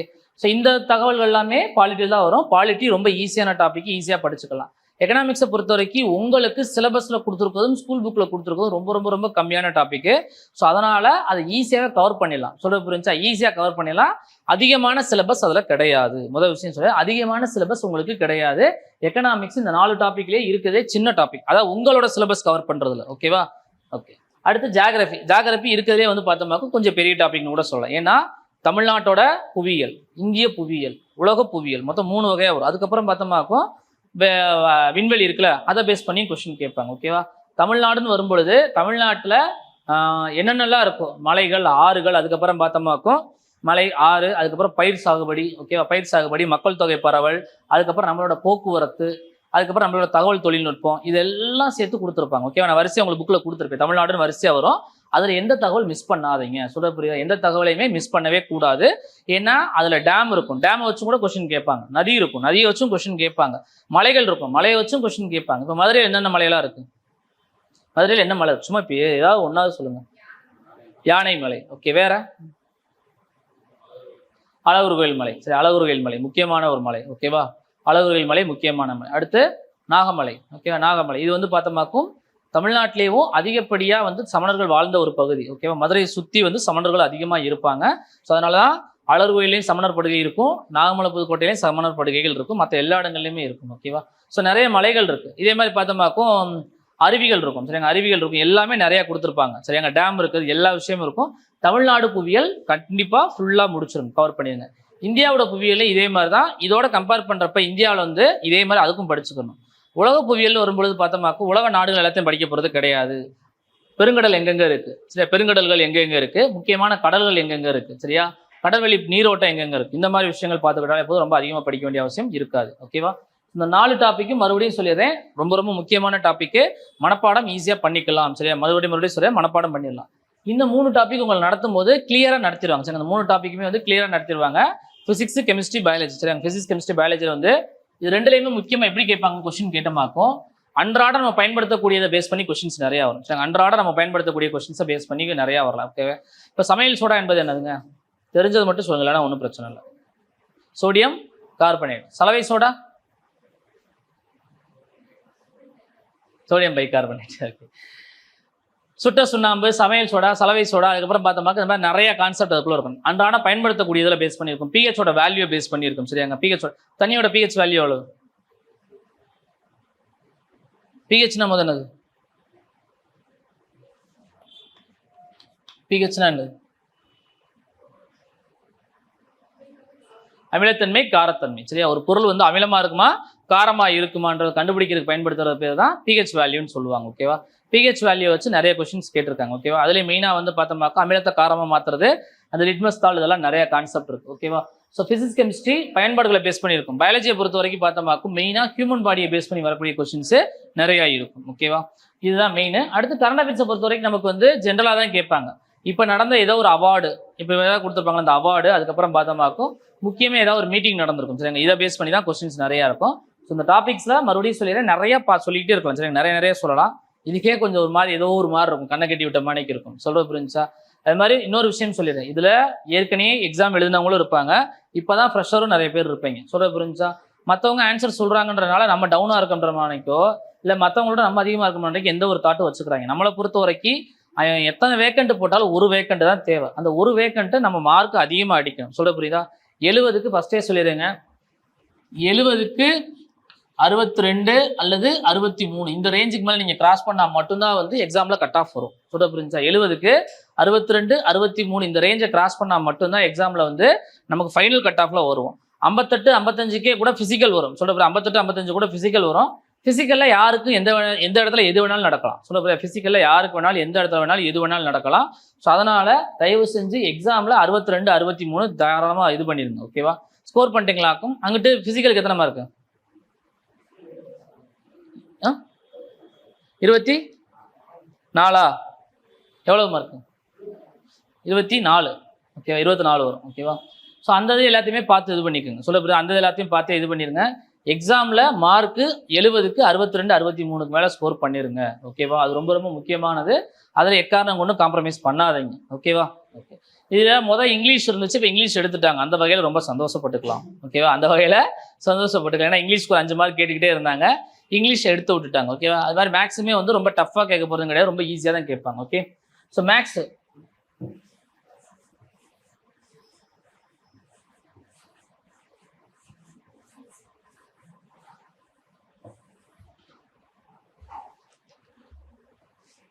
மேக்ஸை பொறுத்த வரைக்கும் உங்களுக்கு நான் தான் வருவேன். சரி, உங்களுக்கு நான் வருவேன், அப்புறம் யுவராஜ் வருவார், இடையில சாரு வந்தாலும் வருவார். ஓகேவா? ஸோ 3 பேர் வருவோம். ஸோ 3 பேர்த்தில் ஆளாளுக்கு அவங்களுக்கு எந்தெந்த டாபிக் எடுக்கணுமோ எடுத்துருவோம். ஸோ நான் வந்து மேக்ஸிமம் உங்களுக்கு மேக்ஸ் எடுக்கிற மாதிரி இருக்கும், அவர் வந்து சைக்காலஜி ரீசனிங் எடுக்கிற மாதிரி இருக்கும். சரிங்க? அவர் வந்து யுவராஜ் வந்து சைக்காலஜி ரீசனிங் எடுக்கிற மாதிரி இருக்கும். ஓகே. ஸோ மேக்ஸை பொறுத்த வரைக்கும் ரொம்ப ஈஸியான டாபிக்னு சொன்னமாக்கும் ரீசனிங் டாபிக் தான். ஓகேவா? 2 இருக்கும்.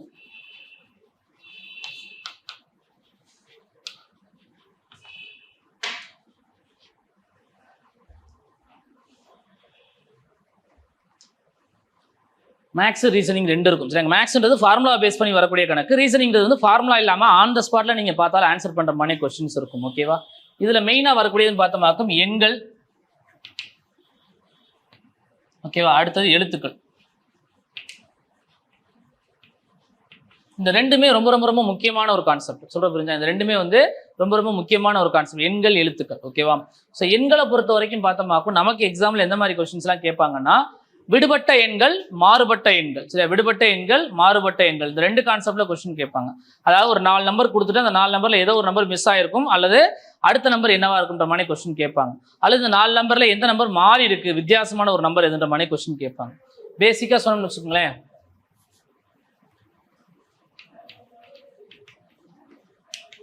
இதுல எது மாறுபட்டது? 63. ஏன்? மற்ற எல்லாமே 5ஆல வகுப்பட, 63 மட்டும் 5ஆல வகுப்படாது. ஓகேவா?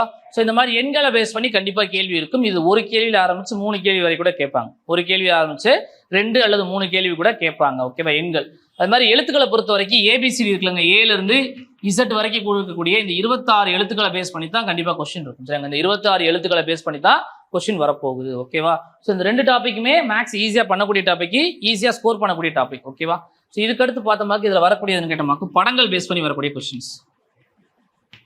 படங்களை பேஸ் பண்ணி கொஸ்டின் கொடுப்பாங்க. அதாவது ஒன்று ஒரு 3 படம் கொடுத்து 4ஆவதா இந்த படத்தோட தொடர்ச்சி என்னவா இருக்கும். சரி, அங்கே தொடர்ச்சியாக வரக்கூடிய படம் என்னவா இருக்கும். அல்லது ஒரு 4 படத்தை கொடுத்துட்டு இதில் எந்த படம் மாறி இருக்கு, சொல்ல இதில் எந்த படம் மாறி இருக்கு அப்படின்ற மாதிரி கொஸ்டின்ஸ் கேட்பாங்க. விடுபட்டது அல்லது மாறுபட்டது 2 கான்செப்ட். அடுத்தது பார்த்தோம்னா இந்த படங்களுக்குள்ள என்ன டாபிக் வரும்னா பகடை கணக்கு வரும். சரிங்க, பகடை கணக்கு அடிக்கடி கேட்டுகிட்டே இருப்பாங்களா, பார்த்துருப்பீங்க. இந்த டைஸ் வச்சு வரக்கூடிய கணக்கு பார்த்துருப்பீங்க. ஓகேவா? பகடை கணக்கு கேட்பாங்க. கிளாஸா இல்லை உள்ள பொண்ணு போங்க. சரி, பகடை கணக்கு இருக்கும். சரிங்க, பகடை கணக்குகள் இருக்கும். ஓகேவா? ஸோ இந்த 3 டாபிக். அடுத்தது பார்த்தோம்னாக்கும் ஒரே மாதிரி இப்போ வந்து அதிகமாக கொஸ்டின்ஸ் வந்து ஒரு சிலது என்ன கொடுக்குறாங்கன்னா ஒரு 4-5 படம் இல்லைன்னா ஒரு 5-6 படத்தை கொடுத்து என்ன செய்யறாங்கன்னா இதெல்லாம் குரூப் பண்ண சொல்லுவாங்க. குரூப்னா முக்கோணமாக தனியாக குரூப் பண்ணுற மாதிரி இருக்கும். முக்கோணத்தை ஃபுல்லாக ஒரு இதாக கொண்டு வரணும், அப்புறம் சதுரம் இருக்கும், அப்புறம் வட்டமாக இருக்கும். இதை ஃபுல்லாக வந்து என்ன செய்வாங்கன்னா ஒரு 9 படம் கொடுத்துருப்பாங்க.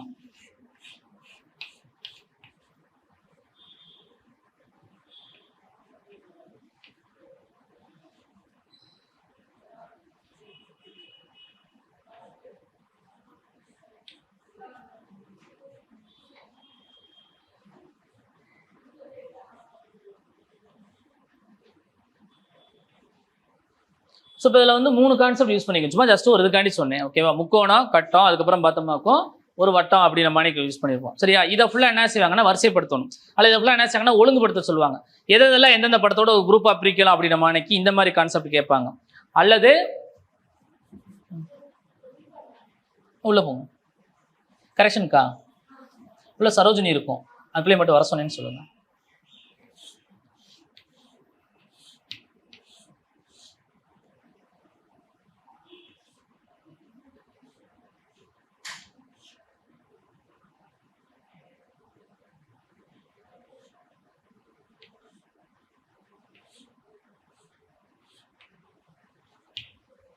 இப்படி கொடுப்பாங்க.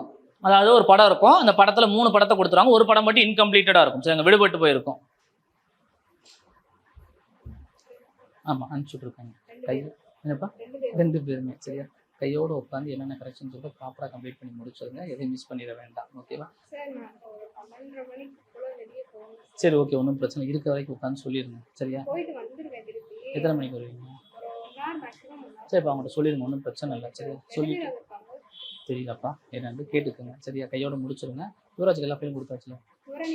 இல்லை, யுவராஜ் ஃபைல் கரெக்ஷன் கொடுத்து விட்டாச்சுல? சரி, இது யுவராஜிக்கு ஃபோன் பண்ணி கரெக்ஷன் எப்படி போடுறதுன்னு மட்டும் ஒரு டைம் சொல்லிட்டேன். இருந்தாலும் இப்போ ஒரு டைம் கேட்டுருங்க, சொல்லிடுங்க. சரியாப்பா? கையோட உட்காந்து ப்ராப்பராக முடிச்சுட்டு எனக்கு அனுப்பிச்சு வைங்க. அந்த ஃபைல் எங்கே sir? Quality file Venkat sir அனுப்பிச்சு வச்சார்ல, எனக்கு அனுப்பிச்சிருந்தார்ல, அந்த ஃபைல் எங்கே இருக்குது? சரி, ஓகே, வச்சிருங்க. மதியம் உட்காந்து கரெக்ஷன் முடிச்சிருக்காரு. சரி, ஸோ கவனிங்க. ஸோ இந்த மாதிரி விடுபட்ட படங்கள் கேட்பாங்க. ஓகேவா? விடுபட்ட படங்கள் கேட்பாங்க. அடுத்து இந்த எழுத்துக்களையும் படமாக மாற்றுவாங்க. எழுத்துவே வந்து படமாக கொடுப்பாங்க. ஓகேவா? இப்போ நான் எடுத்துக்காட்டு சொல்கிறேன், இதில் எதுன்னு கரெக்டாக சொல்றீங்கன்னு பார்ப்போம்.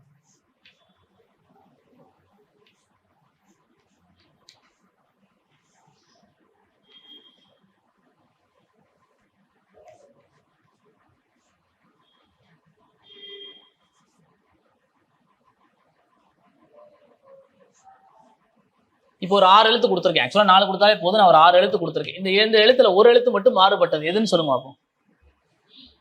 இ. ஏன்? ஓ, அப்படி சொல்றீங்க. அமௌண்ட்ன்ற வார்த்தைக்கு தப்பா இருக்கு. ஓகே, அதுவும் ஓகே, அது ஆன்சர் ஓகே தான். ஆக்சுவலாக ஆன்சர் இ தான் நான் மென்ஷன் பண்ணி கொடுத்துருக்கேன். வேற என்ன இருக்கும்? என்னங்க ஆர்டர் வைஸ் எழுதும்போது இ வந்து பார்த்தோமாக்கும் மாற்றி எழுதியிருக்கேன் அப்படின்றீங்க. ஓகே, வேற எப்பவுமே தாட் அப்படி தான் இருக்கணும். ஒவ்வொருத்தரும் ஒவ்வொரு விதமாக யோசிக்கிறப்ப தான் நமக்கு புதுசாக தோணும். ஓகேவா? எல்லாத்துக்குமே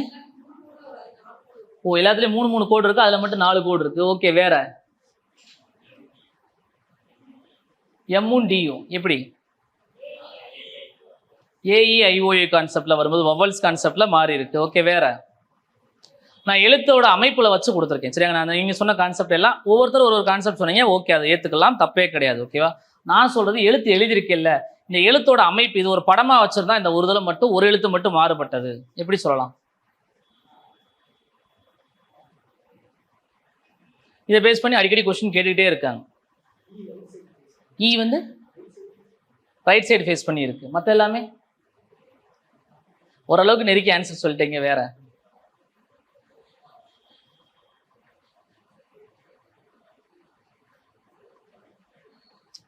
இப்போ கண்ணாடி உங்க முகத்தை பார்க்கும்போது அந்த முகம் உங்களை மாதிரியே தெரியுமா இல்லை மாறி தெரியுமா? கண்ணாடியில் உங்கள் முகத்தை பார்க்கும்போது இப்போ ரைட் சைடு உங்களோட ரைட் சைடு கண்ணாடியில் ரைட் சைடாக தெரியுமா லெஃப்ட் சைடாக தெரியுமா? லெஃப்ட் சைடாக தெரியும். இப்போ இந்த எழுத்துக்கள்லாம் எல்லாம் பாருங்க, எந்தெந்த எழுத்தெல்லாம் ரைட் லைட்டு எந்தெந்த எழுத்தெல்லாம் ரைட் லெஃப்ட் மாறும், எந்தெந்த எழுத்து மாறாது? ஓ மாறாது. வேற இ மட்டும்தான் மாறும். ஓகேவா? மற்ற எல்லா எழுத்துமே பார்த்தோம்னு வச்சுக்கோங்களேன், கண்ணாடியில் பார்க்குறப்ப அப்படியே தான் தெரியும். சொல்ல புரிஞ்சா? ரைட் லெஃப்ட் சேஞ்ச் ஆனது. இப்போ ஏ இருக்குல்ல, ஏ இப்படி எழுதும் பொழுது ஏவா தான் தெரியும். இப்போ பி எழுதுனீங்கன்னு வச்சுக்கோங்களேன், கண்ணாடியில் பார்க்குறப்ப பி இப்படி தெரியும். சொல்ல புரிஞ்சா? கண்ணாடியில் பார்க்கும்போது பி இப்படி தெரியும். சரியா? இப்போ இந்த எழுத்துல எம்மும் அப்படியே தான் தெரியும், ஓவும் அப்படியே தான் தெரியும், யூவும் அப்படியே தான் தெரியும், டியும் அப்படியே தான் தெரியும். ஆனால் இ மட்டும் எப்படி மாறிடும்னா இப்படி மாறிடும். சொல்ல புரிஞ்சா? கண்ணாடியில் வந்து இ வந்து லெஃப்டா சேஞ்ச் ஆகும், ரைட் லெஃப்ட் வந்து சேஞ்ச் ஆகும். ஓகேவா? ஆம்புலன்ஸ் சொல்லுவோம்ல, ஆம்புலன்ஸ்ல ஏன் அதை ரிவர்ஸ் எழுதியிருக்காங்க அல்லது அப்படி திருப்பி எழுதியிருப்பாங்க, என்ன காரணம்னு கேட்டமாக்கும் அதுக்கு முன்னாடியோ பின்னாடியோ வரக்கூடிய வண்டிகள், சரி முன்னாடி போகக்கூடிய வண்டியில வந்து பார்த்தோம்னாக்கா ஆம்புலன்ஸ்ன்ற வார்த்தை அவங்களுக்கு கரெக்டாக தெரியும். இவங்க எழுதியிருக்க ரிவர்ஸ்ல எழுதியிருப்பாங்க. அப்போ அந்த கண்ணாடியில் படும்போது ஆட்டோமேட்டிக் என்ன செய்யும், கரெக்டாக விசிபிள் ஆகும். ஓகேவா? அதனால அதை மாற்றி கொடுத்துருக்காங்க. ஓகேவா? இந்த மாதிரி இதை இந்த ரைட் லெஃப்ட் சேஞ்ச் இருக்குல்ல, இந்த ரைட் லெஃப்ட் சேஞ்சை வச்சு அடிக்கடி கொஸ்டின் கேட்பாங்க. இது ஒரு படக்கணக்கு மாதிரி கொடுப்பாங்க. இப்போ ஏன்றது ஒரு படமா இருந்துச்சாக்கா அது எப்படி தெரியும் அப்படின்னு மணிக்கு கொஸ்டின்ஸ் அடிக்கடி கேட்குற கொஸ்டின். ஓகேவா? அடுத்தது வந்து பார்த்தோமாக்கும் எண்களையும் படத்தையும் ஒன்றா மெர்ஜ் பண்ணி கொடுப்பாங்க.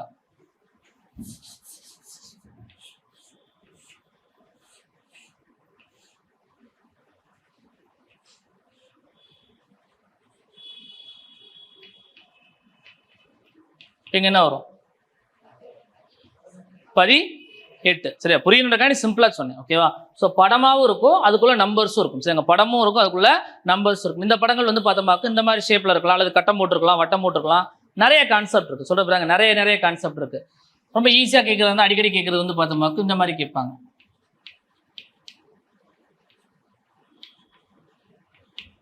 இங்க என்ன வரும்?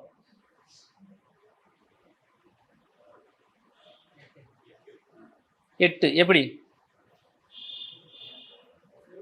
தப்போ ரைட்டோ சொல்லிருங்க, அதுல என்ன இருக்கு?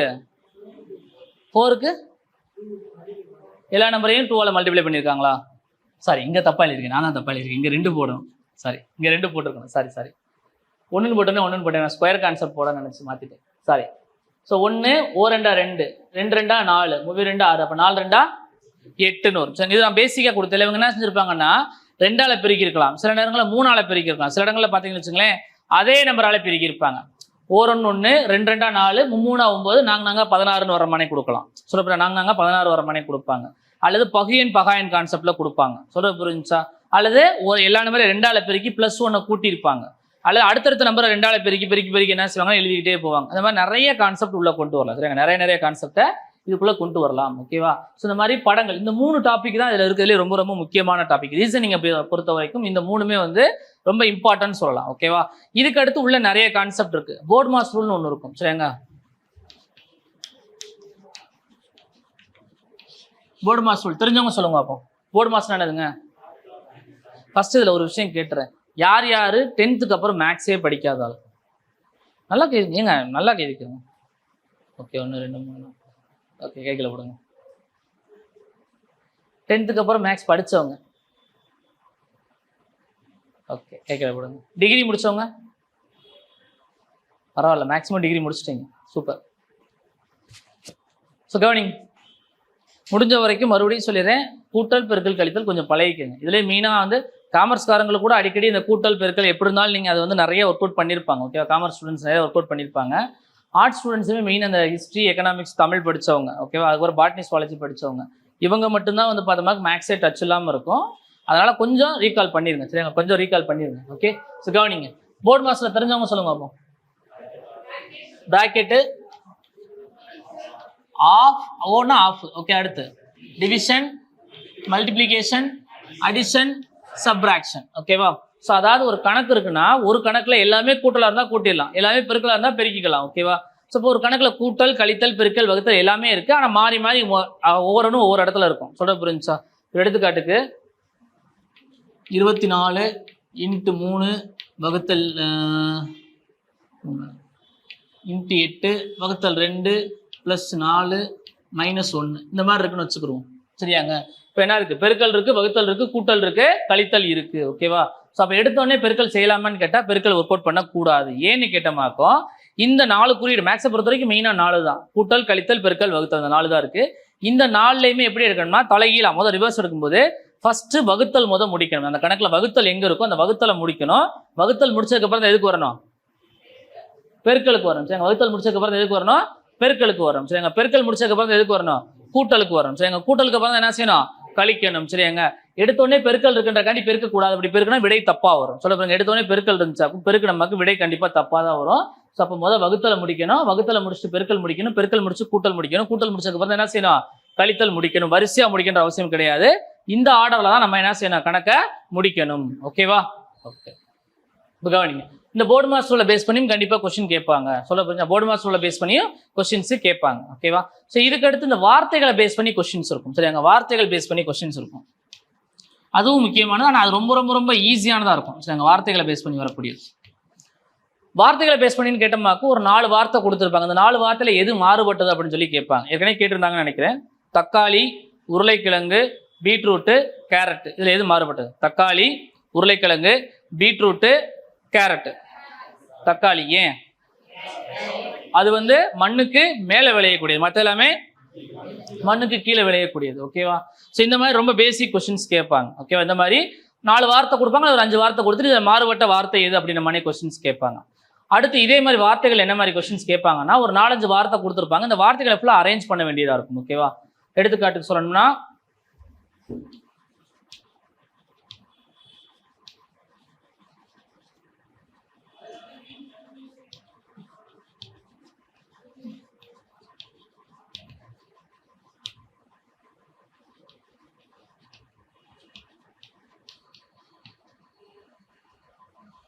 ஸோ தாய், அழுகை, சிரிப்பு, குழந்தை, பால் அப்படின்னு ஒரு 5 வார்த்தை கொடுத்துருக்காங்க. சரியாங்க?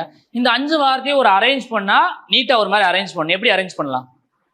இதோட கான்செப்ட் உங்களுக்கே புரிஞ்சிருக்கும். என்ன கான்செப்ட்?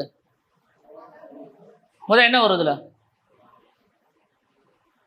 இந்த வார்த்தைகள்லாம் ஒரே முறை ஒழுங்குபடுத்தினமாக்கு ஒரு பொருள் கிடைக்கும். ஓகேவா? என்ன வரும்? ஃபர்ஸ்ட் குழந்தை. ஃபர்ஸ்ட் ஒரு குழந்தை இருக்கு. குழந்தை என்ன செய்யுது? அழுகுது. அழுத உடனே யார் வர்றாங்க?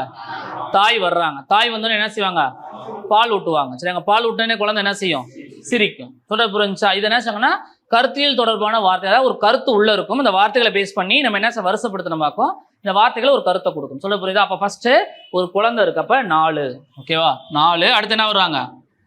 குழந்தை என்ன செய்யுது? அழுகுது. அழுத உடனே யார் வரா? தாய் வர்றாங்க. தாய் வந்த உடனேவும் பால் ஊட்டுறாங்க. பால் ஊட்டினோடனே என்ன செய்யுது?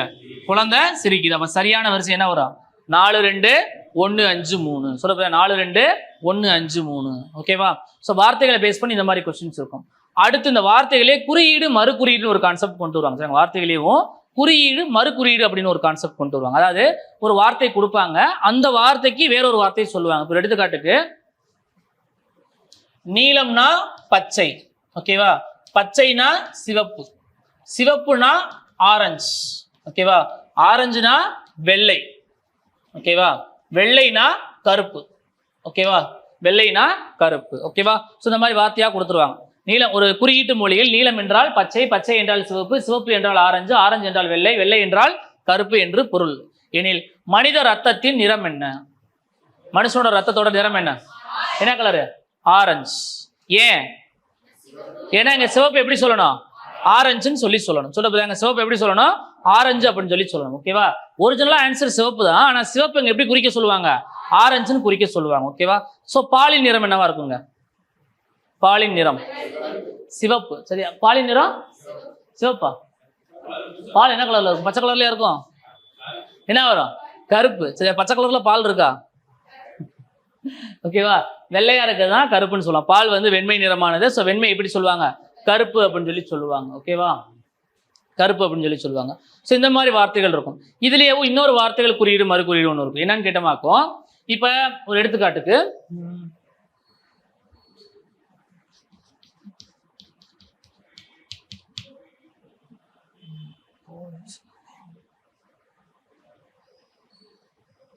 அது எழுத்துக்கள்ல வரக்கூடிய டாபிக் தான் மெயினா, வார்த்தைகள் அது வராது. ஓகேவா? செஞ்சது வேண்டாம். இன்னொன்னு இருக்கு அதுல.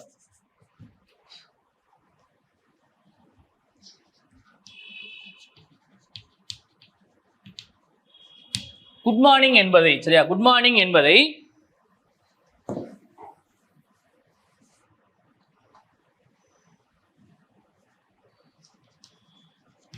tan CZ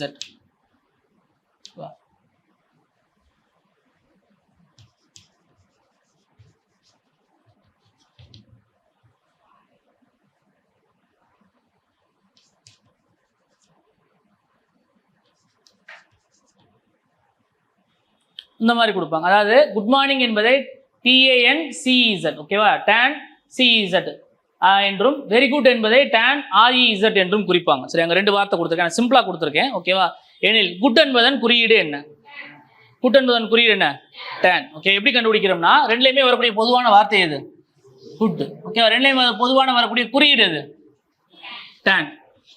இடம் வேற வேறையா இருக்கலாம், ஆனா அந்த வார்த்தைக்கு எப்படி கொடுத்துருப்பாங்கன்னா இந்த வார்த்தைக்கான குறியீடு எல்லாம் அங்கதான் இருக்கும், ஆனா மாறி மாறி இடம் ஒரே இடத்துல இருக்காது. சரியா? டைரக்டா இருக்காது, மாறி மாறி உள்ள இருக்கும். அப்ப நமக்கு தேவையான வார்த்தை எதுவோ அதை கம்பேர் பண்ணி குறியீடை கண்டுபிடிக்கிற மாதிரி கொடுப்பாங்க. சொல்லுவாங்க கம்பேர் பண்ணி குறியீடை கண்டுபிடிக்கிற மாதிரி கொடுப்பாங்க. ஸோ ரெண்டுலேயும் வரக்கூடிய பொதுவான வார்த்தை குட்னு இருக்கும். அப்போ ரெண்டுலேயும் வரக்கூடிய பொதுவான எங்க குறியீடு என்ன இருக்கு? tan அப்படின்னு இருக்கு. அப்ப குட்னா என்ன அர்த்தம்? tan அப்படின்னு கொடுப்பாங்க. இதை எழுத்துக்கு இந்த இடத்துல வார்த்தையை வச்சு கொடுத்தேல்ல, இதை வந்து எழுத்தா கொடுப்பாங்க. 1 2 3 1 இந்த மாதிரி கொடுத்துட்டு அதுல வரக்கூடிய பொதுவான எழுத்து எதுன்ற மாதிரி கேட்பாங்க. ஓகேவா? ஸோ வார்த்தைகள். ஸோ இந்த 4ல வந்து பார்த்தோம்னாக்கும் அதிகமான கொஸ்டின்ஸ் ஃபுல்லா கவர் ஆயிடும். இந்த 4லே வந்து அதிகமான கொஸ்டின்ஸ் கவர் ஆயிடும்.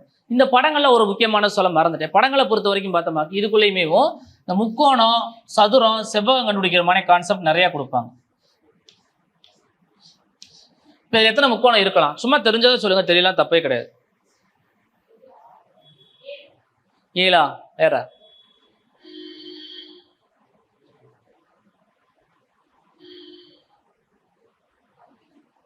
10. ஓகே, வேற தப்பாவது ஒரு விடையை சொல்லணுமா இல்லையா? 15. ஓகே, வேற 5. ஓகே, வேற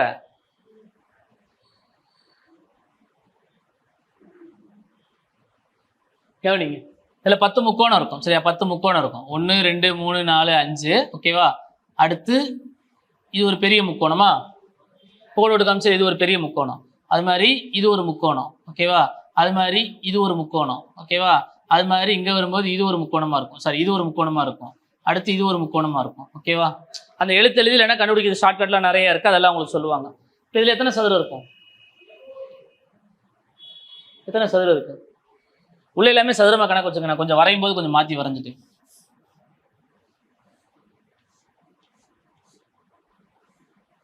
எத்தனை சதுரம் இருக்கு? 10. வேற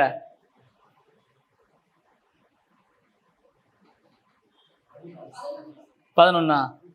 14. ஓகே, வேற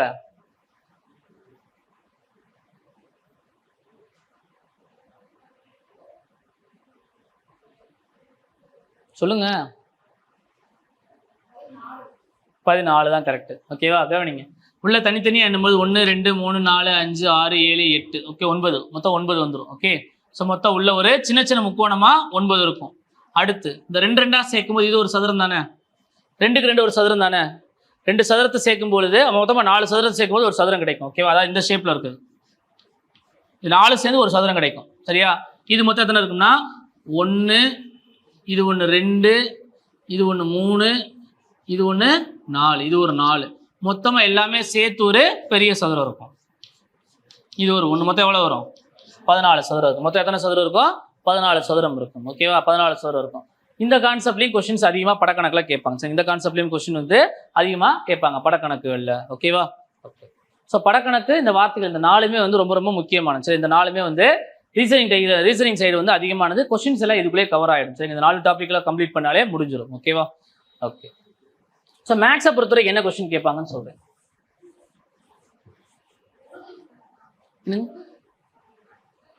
அதுதான் உளவியல். சைக்காலஜினா தமிழ்ல உளவியல் அர்த்தம். ஓ, உறவுகள் சொல்றீங்க. Okay okay okay.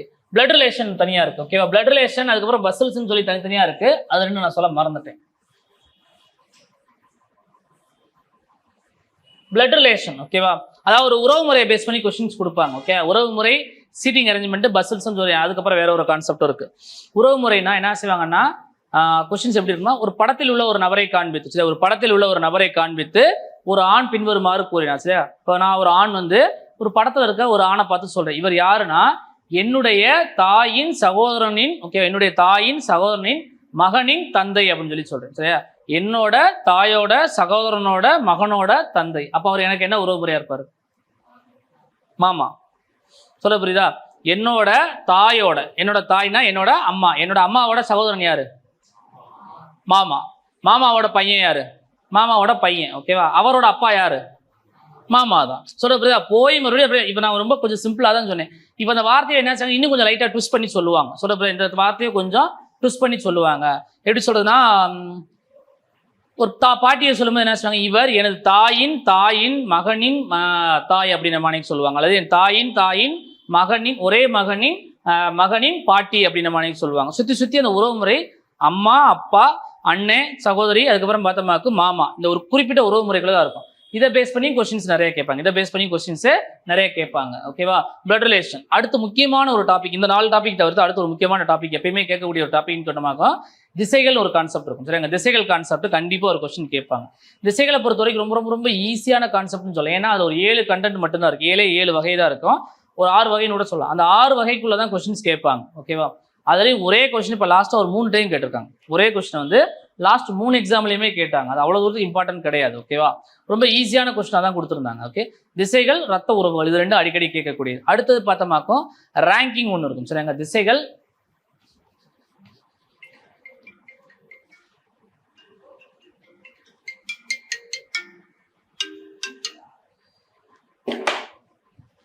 திசைகள், அதுக்கப்புறம் பார்த்தோமாக்கும் ரத்த உறவு. ஓகேவா, திசைகள், ரத்த உறவு, இந்த 2 டாபிக்குமே வந்து ரொம்ப ரொம்ப இம்பார்ட்டன்டான ஒரு டாபிக் கொடுப்பாங்க. ஓகேவாங்க. அடுத்தது பார்த்தோம்னாக்கும் சீட்டிங் அரேஞ்ச்மெண்ட். ஓகேவாங்க, அவங்க உட்காரக்கூடிய சிட்டிங் இருக்குங்களா, சீட்டிங். ஓகேவா, அவங்க உட்காரக்கூடிய இடத்த வச்சு வரக்கூடிய கொஸ்டின்ஸ் நிறைய இருக்கும். அதுக்கப்புறம் பார்த்தோம்னாக்கும் தரவரிசை, அதாவது ரேங்கிங் ஒன்று இருக்கும். தரவரிசை, அதுக்கப்புறம் சிட்டிங் அரேஞ்ச்மெண்ட். ஓகேவா, என்ன செஞ்சிருப்பாங்கன்னா, ஒரு வட்ட வடிவ மேஜையை சுற்றி ஒரு 6 பேர் உட்காந்துருக்காங்கன்னு சொல்லுவாங்க. வட்ட வடிவ மேஜையை சுற்றி 6 பேர் உட்காந்து ABCDEFன்னு சொல்லி ஒரு 6 பேர் உட்காந்துருக்காங்க. ஸோ ஏ வந்து சிக்கு லெஃப்ட் சைடு, அதே மாதிரி வந்து பார்த்தோம்னாக்கு ஈக்கு வந்து அவர் ரைட் சைடில் இருக்காரு. அது மாதிரி இன்னும் 2-3 கொஸ்டின் கொடுத்து இதில் நடுவில் இருக்குது, இல்லைனா வந்து இவருக்கு பக்கத்தில் இவர் யார் ரைட் சைடு லெஃப்ட் சைடு உட்காந்துருக்காங்கன்ற மாதிரி கொஸ்டின்ஸ் கேட்பாங்க. சிங்கிள் கொஸ்டின் தான் இருக்கும், அந்த மாதிரி கொஸ்டின்ஸ் கேட்கலாம். அடுத்தது வந்து பார்த்தோம்னா தரவரிசை கான்செப்ட் ஒன்று இருக்குது. சரியாங்க, தரவரிசைன்னு கேட்டமாக்கும் ஒரு கிளாஸில் 40 பேர் இருக்காங்க, 50 பேர் இருக்காங்கன்னு சொல்லுவாங்க. சரியாங்க, ஒரு கிளாஸ்ல 40 பேர் இருக்க ஒரு வகுப்பில், சரி, 40 பேர் உள்ள ஒரு வகுப்பில் ஏதோ ஒரு பேர், இப்போ ராம் என்பவர், சரி, ராம் என்பவர் மேலிருந்து 15வது ரேங்க், சரி, மேல இருந்து 15வது ரேங்க். 40 பேர் இருக்க கிளாஸ்ல மேல இருந்து அவர் 15வது ரேங்க். அப்ப கீழ இருந்து அவரோட ரேங்க் என்ன? கீழ இருந்து ரிவர்ஸ்ல அவரோட ரேங்க் என்ன? 25. வேற 24, 6, 26. ஓகேவா, 26 வரும். ஏன்னா இவர் 15 பேரா, இப்ப இவருக்கு பின்னாடி எத்தனை பேர் இருப்பாங்க? 40 பேர்த்துல, சரியா, மொத்தம் 40 பேரு, இவர் 15 ரேங்க். அப்ப இவருக்கு பின்னாடி எத்தனை பேர் இருப்பாங்க? 25 பேர் இருப்பாங்க. அப்ப ரிவர்ஸ் வந்து வரும்போது இவர் 25 ஆளுக்கு முன்னாடி இருப்பாரு. அப்ப இவரோட சேர்த்து எத்தனாவது ஆள்? 26வது ஆளா இருப்பார். அது பிளஸ் மைனஸ் 1 கான்செப்ட்லாம் உள்ள இருக்கு, அது கான்செப்ட் வரும்போது சொல்றேன். ஓகேவா, ஸோ ரிவர்ஸ்ல சொன்ன மாதிரி 25 பேர், இவரோட சேர்த்தா 26வது ஆளா இருப்பாங்க. ஓகேவா, ஈஸியான கொஸ்டினா இருக்கும். சில நேரங்கள் பார்த்தீங்கன்னு வச்சுக்கோங்களேன், இதுவே இன்னும் கொஞ்சம் ட்விஸ்ட் பண்ணி உள்ள கொஸ்டின்ஸ் நிறைய கொடுக்கறதுக்கு வாய்ப்பு இருக்கு. ஓகேவா, இந்த கான்செப்ட்லையும் கொஸ்டின்ஸ் அடிக்கடி வரும். அதுல மெயினா கண்டிப்பா வரக்கூடிய கேள்வி திசைகள். மெயினா கண்டிப்பா எப்பயுமே வரக்கூடிய கேள்வி திசைகள். ஓகேவா, அடுத்து இந்த ரேங்கிங் சிட்டிங், இது 2ல ஏதோ ஒன்று கேட்டுக்கிட்டே இருப்பாங்க. சரி, ரேங்கிங் சிட்டிங் ஏதோ ஒன்று கொஸ்டின்ஸ் கேட்டுக்கிட்டே இருப்பாங்க. ஓகேவா, கேலண்டர் சம்ம பொறுத்த வரைக்கும் ரொம்ப ரேரா தான் கேட்பாங்க. சரிங்க, நாட்காட்டி கணக்கு வந்து ரொம்ப ரேரா தான் கேட்பாங்க, அதையும் பார்த்துக்கலாம். ஓகே, இப்போ நம்ம டாபிக் உள்ள போவோம்.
ஓகே,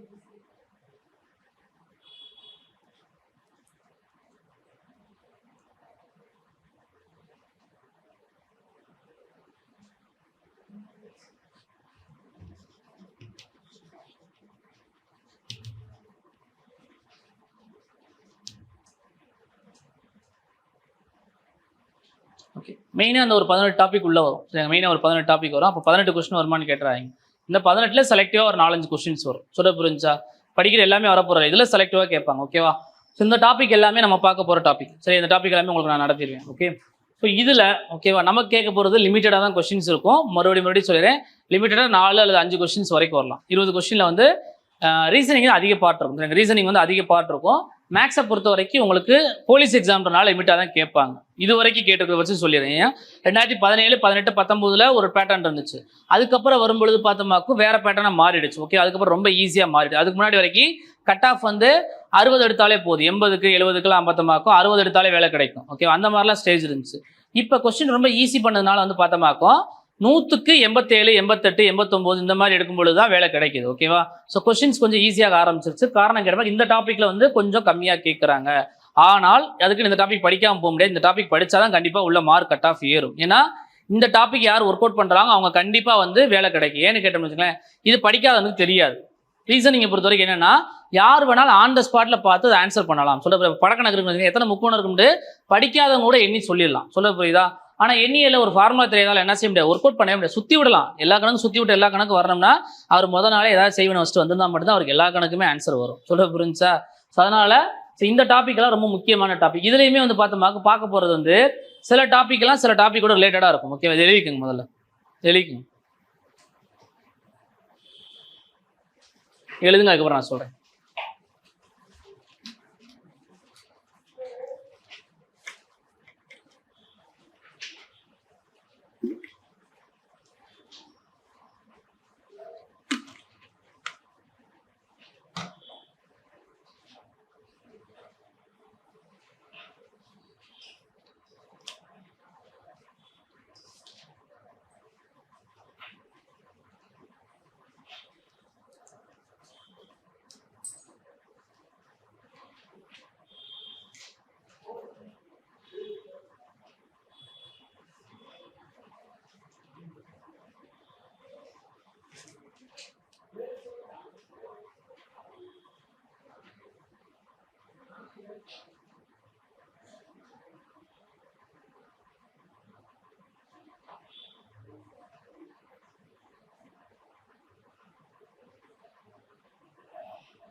மூக்குல தூசி இருக்குச்சு.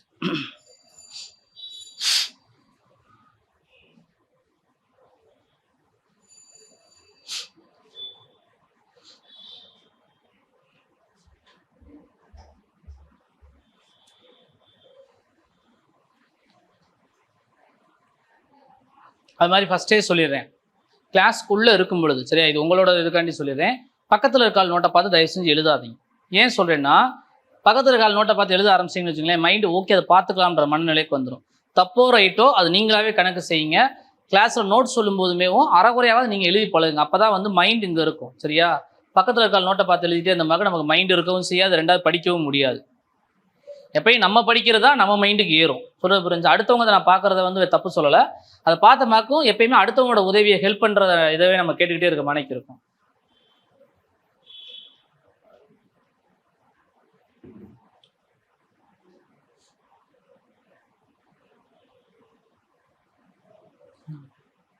அந்த மூலையில் அங்கே உட்காந்துருக்காங்க. டெஸ்ட் அன்னைக்கு மதியமா?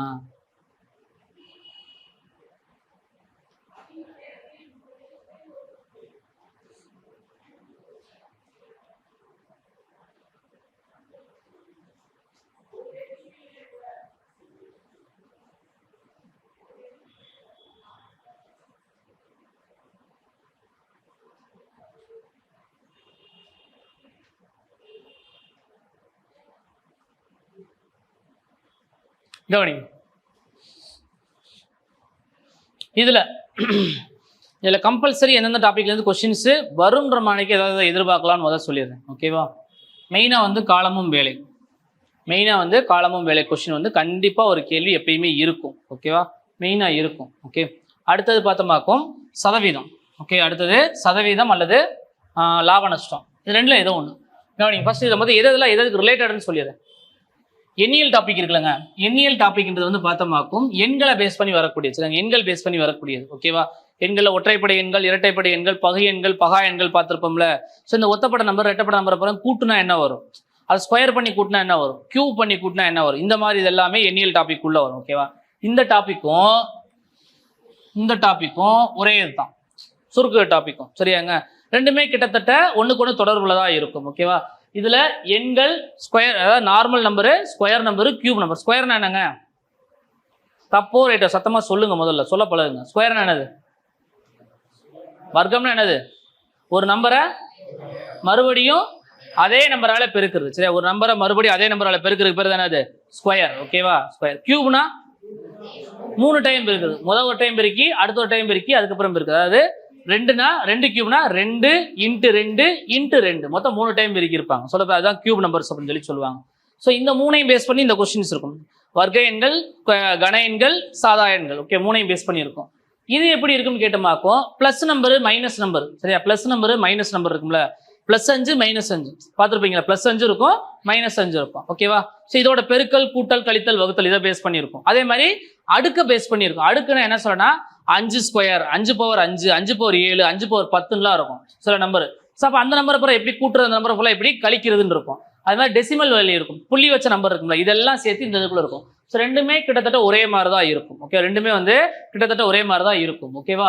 ஸோ இந்த 2 டாபிக் வந்து முக்கியமான டாபிக். இது ரெண்டுலையுமே அதிகமாக கொஸ்டின்ஸ் தாராளமாக எதிர்பார்க்கலாம். ஓகேவா? எதிர்பார்க்கலாம். ஓகே, அடுத்து இந்த டாபிக்கும்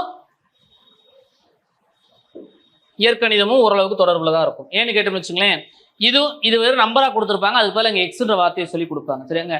எக்ஸ் ஒய் எல்லாம் வரும்ல, XYன்ற மாணிக்கு இருக்கும்ல, அது எல்லாமே இதுக்குள்ள வரும். XYன்ற டாபிக் எல்லாமே இதுக்குள்ள வரும். X², Y², X³, X⁴ இந்த மாதிரி கான்செப்ட் இருக்கும். இதுல நம்ம கேட்கறது ரொம்ப ஈஸியான கான்செப்ட் தான் கேட்பாங்க. ஹையஸ்ட் பவர் எது, லோயஸ்ட் பவர் எதுன்ற மாதிரி கொஸ்டின்ஸ் கேட்பாங்க. தனித்தனியாக அதை சொல்லிடுறேன். ஓகேவா? இந்த 3மே ஒன்றுக்கு ஒன்று ரிலேட்டடாக தான் இருக்கும். சரி, இந்த 3 ஒன்றுக்கு ஒன்று ரிலேட்டடாக தான் இருக்கும். ஓகேவா? மீப்பேவா மீச்சிமா தனி சாப்டர். சரி, இந்த தனி சாப்டர். ஆனா இந்த ஒரு சாப்டர் இந்த எல்லா சாப்டர்லயுமே உள்ள வரும். சொல்ற புரியுதா? மீப்பேவா மீச்சிமா கண்டுபிடிக்கிறது. மீப்பேவா என்னங்க தெரிஞ்சவங்க சொல்லுங்க. HCF translation. ஓகே, நான் கேட்டது கணக்கு. மீப்பேவானா என்ன? பொது வகுத்தி. சூப்பர். அதாவது கொடுத்துருக்க நம்பர் எல்லாத்தையும் எந்த நம்பரால வகுக்க முடியும் கண்டுபிடிக்கிறதுக்கு பேர் தான் மீப்பேவா. சொல்ற புரியுதா? அப்புறம் எடுத்துக்காட்டுக்கு 10, 20, 50 இது எல்லாத்தையும் எதால வகுக்கலாம்? எதாலாம் வகுக்கலாம்? 2ஆல வகுக்கலாம். அடுத்து 5ஆல வகுக்கலாம். அடுத்து 10ஆல வகுக்கலாம். சரியா? இப்போ இந்த 3 நம்பர்ல எது பெரிய நம்பர்? 10. அப்ப அதோட மீப்பேவா 10. சொல்ற புரியுதா? எந்தெந்த நம்பரால வகுக்க முடியும்னு பார்த்துட்டு அதுல பெரிய நம்பர் எதுன்னு கண்டுபிடிக்கிறதுக்கு பேர் தான் மீப்பேவா. சொல்ற புரிஞ்சா? மீப்பேவா அப்படின்னு சொல்லி சொல்லுவாங்க. ஓகேவா? மீப்பேவா. மீச்சிமானா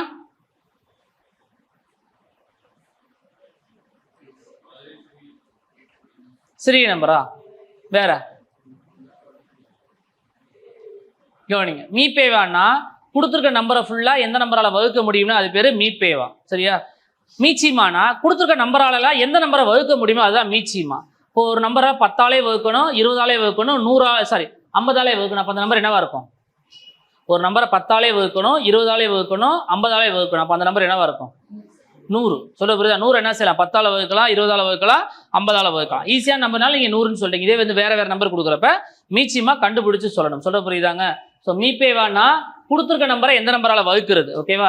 மீச்சிமானா கொடுத்துருக்க நம்பர்ல எந்த நம்பரை வகுக்கும். சரி, கொடுத்துருக்க நம்பரை எந்த நம்பரு வகுக்கும். ஓகேவா? அதுதான் மீச்சிமா. இந்த மீப்பேவா மீச்சிமா கான்செப்ட் இதுல இருக்கக்கூடிய எல்லா கணக்குலையுமே யூஸ் ஆகும். சரியா? மெயினா வந்து எல்லா கணக்குலையுமே யூஸ் ஆகும். ஓகேவா? இது ரொம்ப முக்கியமான ஒரு கான்செப்ட். இது கண்டிப்பா தெரிஞ்சிருக்கணும். ஓகேவா? அடுத்து காலமும் வேலை. சரிங்க? காலமும் வேலை அடிக்கடி கேட்கக்கூடிய கேள்வி, கம்பல்சரி எக்ஸாம்ல கேட்டுட்டே இருப்பாங்க. இந்த டாபிக்கும் அதுக்கப்புறம் பாத்தீங்களாக்கும் குழாய் கணக்கு, நேர்மாறல் எதிர்மாறல், இந்த 3 டாபிக்குமே ஒண்ணு. ஓகேவா? இந்த காலமும் வேலை, குழாய் கணக்கு, நேர்மாறல் எதிர்மாறல் இந்த 3மே ஒரே டாபிக் தான். வார்த்தை மட்டும் மாறும். சரியா? வார்த்தை எப்படி மாறும்னா ஒரு ஆள் அல்லது ஏ என்ற நபர் அப்படின்னு சொல்லுவாங்க. ஏ என்ற மனிதன் ஒரு வேலையை 10 நாட்களில் செய்து முடித்தான். பி என்ற மனிதன் அதே வேலையை 20 நாட்களில் செய்து முடித்தான் எனில் ஏபி என்ற 2 மனிதர்களும் சேர்ந்து வேலையை எத்தனை நாட்களில் முடிப்பார்கள்? இப்போ நான் தனியாக வேலை பார்த்தா 10 நாள், நீங்கள் தனியாக வேலை பார்த்தா 20 நாள். இப்போ நம்ம 2 பேரும் சேர்ந்து வேலை பார்த்தா வேலை இதை விட என்ன செய்யும், சீக்கிரமாகவே முடிஞ்சப்போ அந்த வேலை முடியறதுக்கு எத்தனை நாள் ஆகும்? ஓகேவா? இது வந்து காலம் வேலையில கேட்பாங்க. இதே குழாய் கணக்கில் எப்படி கேட்பாங்கன்னா, ஏ என்ற குழாய் ஒரு தொட்டியை 10 மணி நேரத்தில் நிரப்பும், பி என்ற குழாய் அதே தொட்டி 20 மணி நேரத்தில் நிரப்பும். அப்போ 2 குழாயும் ஒரே நேரத்தில் திறந்து விட்டா தொட்டி எவ்வளவு நேரத்தில் நிறையும்? சொல்ல புரிஞ்சா? இங்க மனுஷ வேலை செய்வான், இங்க குழாய் வேலை செய்யும். அதனால ரெண்டுக்குமே ஒரே கணக்கு, ஒரே இதுதான், வார்த்தை மட்டும் தான் மாறும். சரி, அங்க ரெண்டுக்குமே ஒரே மாதிரி தான் கணக்கு.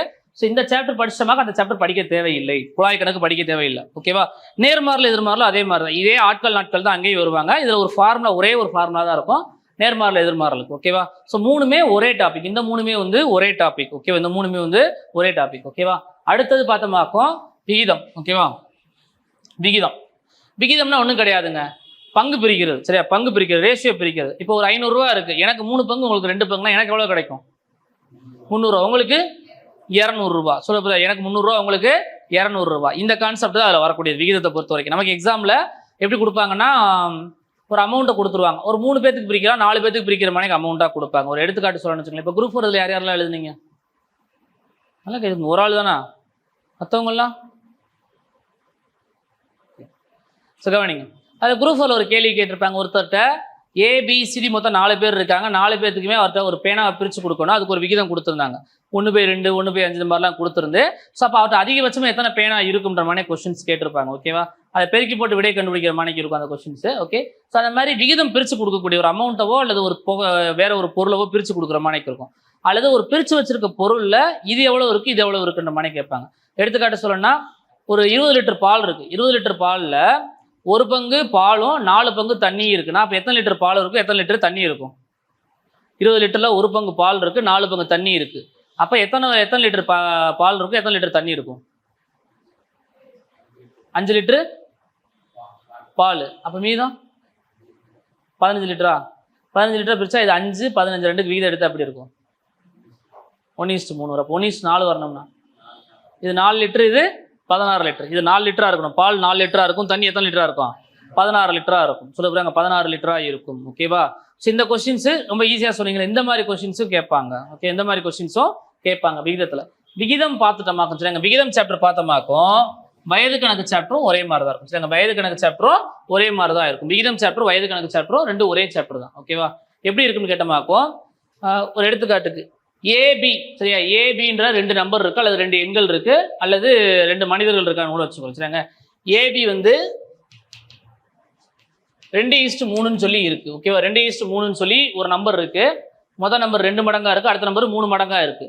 2 நம்பர் கூடயும் 5 கூட்டணமாக்கும். சரிங்க? 5 கூட்டணமாக்கும். சரியாங்க? 2 நம்பர் கூடயுமே 5 கூட்டணமாக்கும். இது 3 மடங்கா மாறுது, இது 4 மடங்கா மாறுது. சரியாங்க? இது 2 மடங்கா இருக்கு, இது 3 மடங்கா இருக்கு. இந்த நம்பரோட ஒரு 5 கூட்டுறோம், இந்த நம்பரோட ஒரு 5 கூட்டுறோம். 5 கூட்டுறது எத்தனை மடங்கா மாறிடுது? 3 மடங்கா மாறுது. இது 4 மடங்கா மாறுது. அப்ப இந்த ஒரிஜினல் நம்பர் என்ன? சொல்ல அப்ப இந்த ஒரிஜினல் நம்பரு என்ன அப்படின்னு சொல்லி கொஸ்டின் கேட்பாங்க. இது விகிதத்துல கேட்குது. இதே வயது கணக்குல கேட்டா, இப்ப 2 பேரோட வயசு வந்து 2:3 சொல்லி இருக்கு. என்னோட வயசு 2 மடங்கு, உங்களோட வயசு 3 மடங்கா இருக்கு. ஓகேவா? 5 வருஷம் கழிச்சு நம்ம 2 பேரோட வயசை பார்த்த மாதிரி எப்படி இருக்குன்னா, எனக்கு 3 மடங்கா இருக்கும், உங்களுக்கு 4 மடங்கா இருக்கும். அப்ப நம்மளோட வயசு என்ன? சொல்ல புரிஞ்சா? எண்களுக்கும் வயது கணக்குக்கும் 2க்கும் ஒரே சாப்டர் தான். சரியாங்க? இதுக்கும் ஒரே கான்செப்ட் தான் வரும். சரியாங்க? விகிதமும் வயது கணக்கும் ஒரே டாபிக் தான். ஓகே? இது 2 ஒரே டாபிக். அடுத்தது, ஏன்னா இது பார்த்துட்டோமாக்க அது பார்க்க ரொம்ப ஈஸியா இருக்கும். சரியாங்க? ரொம்ப ரொம்ப ஈஸியா இருக்கும். ஓகே? அடுத்தது சதவீதம். சதவீதம் எல்லாருக்குமே தெரிஞ்சதுதான், பர்சன்டேஜ். ஓகேவா? இப்போ ஆடு தள்ளுபடின்னு கொடுப்பாங்க. சரியாங்க? சதவீதம்ன்றது பார்த்தோமாக்கும் இந்த தள்ளுபடியை பேஸ் பண்ணி வரக்கூடிய. சரியாங்க? ஸோ சதவீதமும் அதுக்கப்புறம் பார்த்தோமாக்கும் லாப நஷ்டம், இது 2 ஒரே டாபிக்ங்க. சதவீதமும் லாப நஷ்டமும் ஒரே டாபிக். ஓகேவா? இப்போ ஆடி தள்ளுபடின்னு கொடுப்பாங்க. ஆடி தள்ளுபடி ஒரு 50% கொடுக்குறாங்கன்னா அப்போ அந்த பொருளோட விலையிலேருந்து எவ்வளோ தள்ளுபடி பண்ணுறாங்க?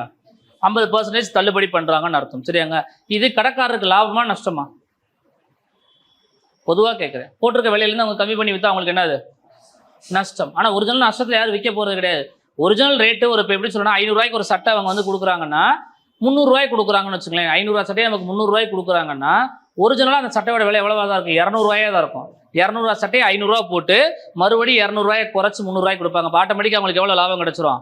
100 ரூபா லாபம் கிடைச்சிரும். ஓகேவா? ஸோ இப்போ நம்ம கணக்காக சொன்ன இந்த வார்த்தையாக சொன்ன வந்து கணக்காக கேட்பாங்க. சதவீதத்தில் ஒரு பொருளின் மீது 10% வரி விதிக்கப்படுகிறது எனில் அந்த பொருளுக்கான வரி எவ்வளவுன்னு கேட்பாங்க. இப்போ ஜிஎஸ்டி எத்தனை % இருக்கு? பொதுவாக ஜிஎஸ்டி என்னென்ன பர்சன்டேஜ் இருக்குது தெரிஞ்சவங்க சொல்லுங்கள். எத்தனை பேர் கடை வச்சுருக்கீங்க மளிகை கடை? சொல்லுங்கள். 5, 12, 18, அடுத்து 28. சூப்பர். 5, 12, 18, 28. ஓகேவா? அதுக்கப்புறம் 0ன்னு ஒன்று கான்செப்ட் இருக்குது சரிங்க. 0 கான்செப்ட் எக்ஸாம்டட் குட்ஸ் ஒன்று இருக்குது. ஓகேவா? 0 வந்து கணக்கில் சேர்க்க மாட்டோம், ஏன்னா அது ஃப்ரீ கணக்கில் வர்றதுனால. ஓகேவா? சாப்பாட்டு பொருள் எதுக்குமே வந்து சாப்பாட்டு பொருள் எதுக்குமே வந்து பார்த்தோம்னா டேக்ஸ் போடக்கூடாது. ஓகேவா? ஆனால் இவங்க இஷ்டத்துக்கு போடுறாங்க, அது வேற கணக்கு. சொல்ல புரியுதா? இவங்க இஷ்டத்துக்கு கட்சிக்காரங்க இருந்து தப்பா எடுத்துக்கூடாது, பிஜேபி யாரும். ஓகேவா? அந்த அம்மா என்ன செய்யறாங்கன்னா இஷ்டத்துக்கு எல்லா பொருளுக்கும் டேக்ஸை போட்டு தட்டிக்கிட்டு இருக்காங்க. ஓகேவா? உலகிலேயே அதிகபட்சமாக வரி விதிக்கக்கூடிய நாடு எது? இந்தியா தான். சரியா? உலகிலேயும் அதிகபட்சமாக வரி விதிக்கக்கூடிய நாடு எதுன்னு கேட்டமாக்கும் இந்தியா தான். ஓகேவா? இப்போ கூட இந்த டெஸ்லா கார் ஒன்று பார்த்துருப்பீங்கன்னு நினைக்கிறேன். கொஞ்சமாச்சும் இன்னொன்று சொல்ல மறந்துட்டேங்க. இனிமேல் சரி, இனிமேல் கொஞ்சமாச்சுக்கும் இன்ஸ்டாகிராமா இருக்கட்டும், வாட்ஸ்அப்பாக இருக்கட்டும், ஃபேஸ்புக்காக இருக்கட்டும், அல்லது யூடியூபாக இருக்கட்டும், எதில் இருந்தாலுமே கொஞ்சம் சும்மாவது அவங்க என்ன சொல்ல, அது சின்ன இன்ஸ்டியூட்டாக இருக்கட்டும், பெரிய இன்ஸ்டியூட்டாக இருக்கட்டும், அந்த சும்மாவது ஷார்ட்ஸ் போடுவாங்கல்ல, அதெல்லாம் கொஞ்சம் சப்ஸ்கிரைப் பண்ணி வச்சுக்கோங்க. ஏதோ ஒரு விஷயம் அன்னைக்கு நம்ம அவசரமாவோ இல்லை ஏதோ ஒரு மைண்டில் கூட கேட்டிருப்போம், அது எக்ஸாமில் நமக்கு வந்து ரெஃப்ளெக்ட் பண்ணும். சொல்கிறது புரிஞ்சா?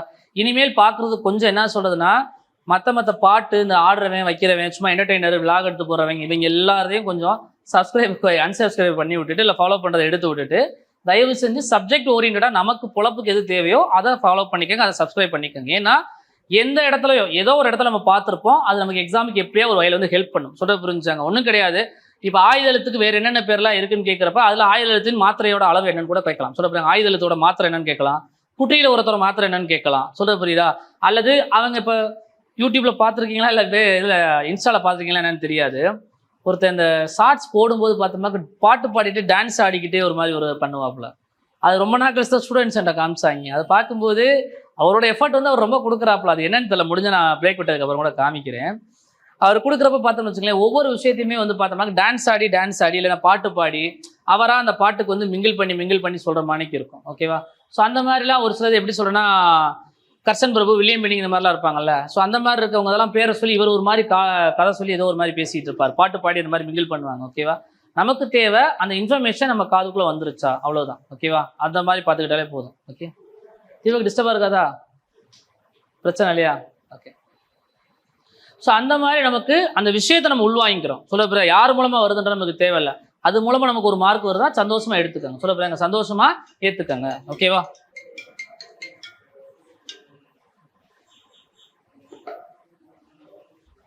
ஸோ அந்த மாதிரி விஷயங்கள் நிறைய ஃபாலோ பண்ணிக்கோங்க. ஓகே. ஸோ லாப நஷ்டம். ஓகேவா? சதவீதம் சொல்லிட்டு இருந்தேன், சதவீதம் ஒரு வரி சொல்லும்போது சொன்னேன். மொத்தம் 4 வரியில் வரும். சரிங்க. அதில் ஜிஎஸ்டி அடிக்கடி கேட்கக்கூடிய ஒரு கேள்வியாக இருக்கும். சரிங்க. ஜிஎஸ்டி எந்த வருஷம் இம்ப்ளிமெண்ட் பண்ணாங்க, அது எந்த நாளில் இம்ப்ளிமெண்ட் பண்ணாங்கன்ற மணிக்கு கொஸ்டின்ஸ் கேட்பாங்க. ஓகேவா? சதவீதத்தை பொறுத்த வரைக்கும் பேசிக்கான சதவீதம் தான் கேட்பாங்க. ஒரு பொருளில் இல்லைன்னா ஒரு விலையில் இத்தனை சதவீதம் எவ்வளவு அப்படின்ற மாதிரி கொஸ்டின் கேட்பாங்க. அடுத்து லாப நஷ்டம் இருக்கும். சரிங்க. அடுத்தது லாப நஷ்டம். ஒரு பொருளை நம்ம வாங்கின விலையை விட அதிகமாக விற்றா அது பேர் என்னது? லாபம். அதை விட கம்மியாக விற்றா நஷ்டம். ஓகேவா? தள்ளுபடி என்பது என்னது? ஒரு பொருளோட விலையில இருந்து என்ன செய்யுது, குறைச்சு கொடுத்தா அதுக்கு பேர் என்ன சொல்லுவாங்க? தள்ளுபடி அப்படின்னு சொல்லி சொல்லுவாங்க. ஒரு பொருளோட விலையை குறைச்சு கொடுக்கறதுக்கு பேரு தள்ளுபடி அப்படின்னு சொல்லி சொல்லுவாங்க. இந்த மூணுமே வந்து இந்த 2 டாபிக்குமே வந்து ஒரே டாபிக் தான். இந்த 2 டாபிக்குமே என்ன செய்வாங்கன்னா ஒரே டாபிக் தான். ஓகேவா? இந்த டாபிக் பார்த்தா இந்த டாபிக் ரொம்ப ஈஸியா இருக்கும். ஓகேவா? இந்த டாபிக் ஈஸியா இருக்கும். சராசரி, அதுக்கப்புறம் பார்த்தோமாக்கும் புள்ளியியல். புள்ளியியல் ஏற்கனவே எல்லாருக்கும் தெரிஞ்சிருக்கும், ஸ்டாட்டிஸ்டிக்ஸ். ஓகேவா? பிகாம் காரங்களுக்கும் ஸ்டாட்டிஸ்டிக்ஸ் இருந்திருக்கும். சரியாங்க? ஆர்ட்ஸ்லையுமே பாதி பேருக்கு எக்கனாமிக்ஸ் முடிச்சவங்களுக்கும் ஸ்டாட்டிஸ்டிக்ஸ் படிச்சிருப்பீங்க. ஓகேவா? அல்லது எப்படி பார்த்தாலும் புள்ளியல்ன்றதுக்கு தெரியும். ஓகேவா? புள்ளியல்ல மெயினாக நமக்கு வரக்கூடியதுன்னு கேட்டமாக்கும் சராசரி, இடைநிலை, முகடு. சராசரினா என்னங்க? ஆவரேஜ்னா என்னது? சுத்தமாக பேசுங்க நானும் சொல்லிக்கிட்டே தான் இருக்கேன். எத்தனை நம்பர் இருக்கோ அதால டோட்டலாக டிவைட் பண்ணிடுது. ஓகே. இப்போ நம்ம 10th மார்க் எடுக்கணும்னா 5 சப்ஜெக்ட்ல எவ்வளோ மார்க் வாங்கியிருக்கோமோ அது 5ஆல் வகுத்தா நம்மளோட ஆவரேஜ் மார்க் எவ்வளோன்னு தெரிஞ்சிடும். சொல்ல புரியுதா? 12th மார்க் இப்போ 600னா 6 சப்ஜெக்ட்டுக்கும் எவ்வளோ மார்க்கோ அது 6ஆல் வகுத்தா நம்மளோட ஆவரேஜ் மார்க் எவ்வளோன்னு சொல்லி தெரிஞ்சிடும். ஓகேவா? சரி, இதான் ஆவரேஜ் அப்படின்னு சொல்லி சொல்லுவாங்க. இடைநிலை, மீடியன் என்னது?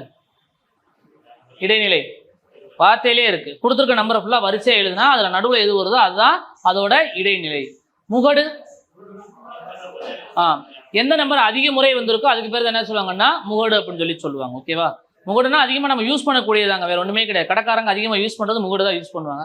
இப்போ ஒரு செப்பல் கடைக்கு போகிறோம். சரியாங்க? செப்பல் கடையில் முகடு எப்படி யூஸ் ஆகும்னா, அந்த கடையில் எந்த செப்பல் அதிகமாக வைக்க, எத்தனை நம்பர் செப்பல் அதிகமாக வைக்கிது அதான் என்ன சார் அந்த கடைக்காரர் மறுபடியும் வாங்கி ஸ்டாக் எடுத்து வைப்பார். இப்போ 10ஆம் நம்பர் செப்பல் அதிகமாக வைக்கிதுன்னா 10ஆம் நம்பர் செப்பல் தான் என்ன செய்வார் அவர் அதிகமாக வாங்கி ஸ்டோர் பண்ணியிருப்பேன். ஏன்னா அந்த செப்பல் அடிக்கடி விற்கும். சரியா? அதுக்கு பேர் தான் முகடுன்னு சொல்லுவாங்க. எந்த நம்பர் அதிகமாக யூஸ் பண்ணுறோமோ அல்லது எந்த நம்பரை அடிக்கடி வந்திருக்கோ அதுக்கு பேர் தான் முகடு அப்படின்னு சொல்லுவாங்க. சராசரி, இடைநிலை, முகடு 3 வரும். ஓகேவா? அடுத்து இதுக்குள்ள இன்னொன்று இருக்கு. சரிங்க, இதுக்குள்ள இன்னும் 2-3 இருக்கு. திட்ட விளக்கம், மாறுபாட்டுகள் 2 கான்செப்ட் இருக்கும். 10th எல்லாருமே படிச்சிருப்பீங்க. 10th எல்லாருமே படிச்சதுதான். திட்ட விளக்கம், மாறுபாட்டுகள்னு சொல்லி 2 இருக்கும். சரிங்க, அந்த திட்ட விளக்கம், மாறுபாட்டுகள் ஒரு 2 ஃபார்முலா இருக்கு. அது மட்டும் தான். சரிங்க, 2 ஃபார்முலா மட்டும் இருக்கும்.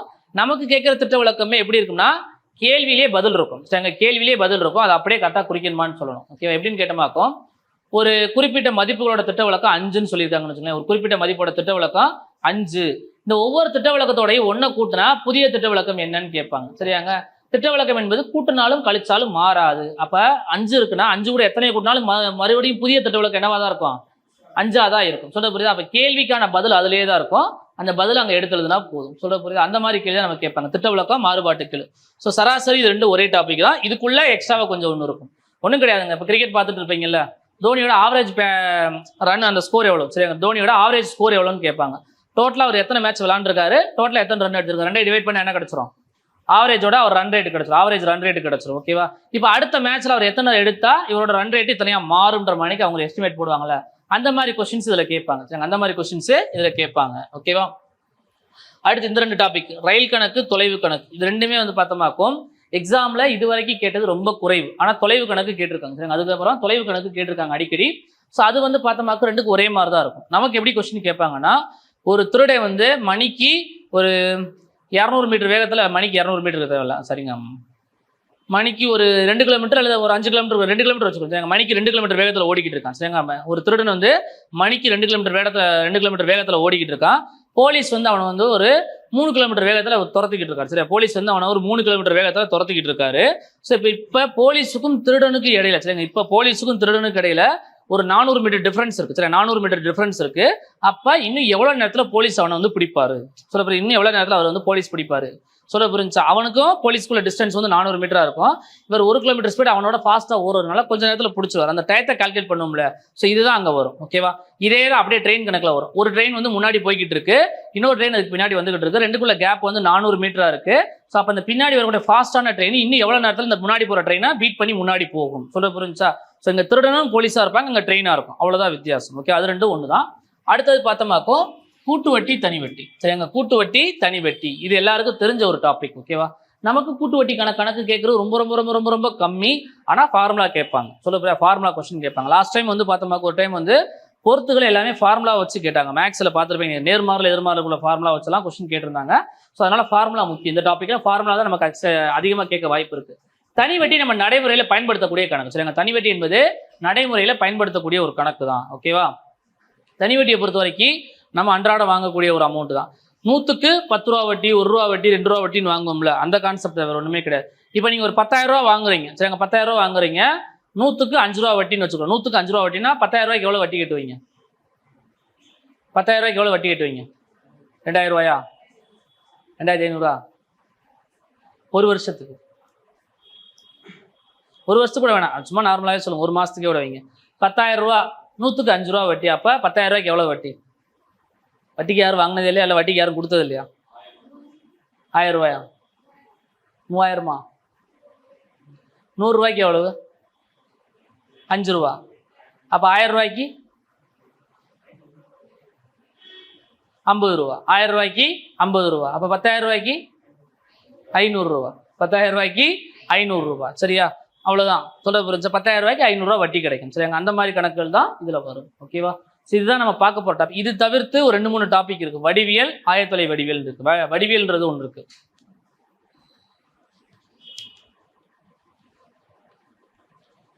முக்கியமான டாபிக் தான் அதுவுமே, வடிவியல்ன்றது. ஓகே, வடிவியல் டாபிக்குமே ரொம்ப முக்கியமான டாபிக்.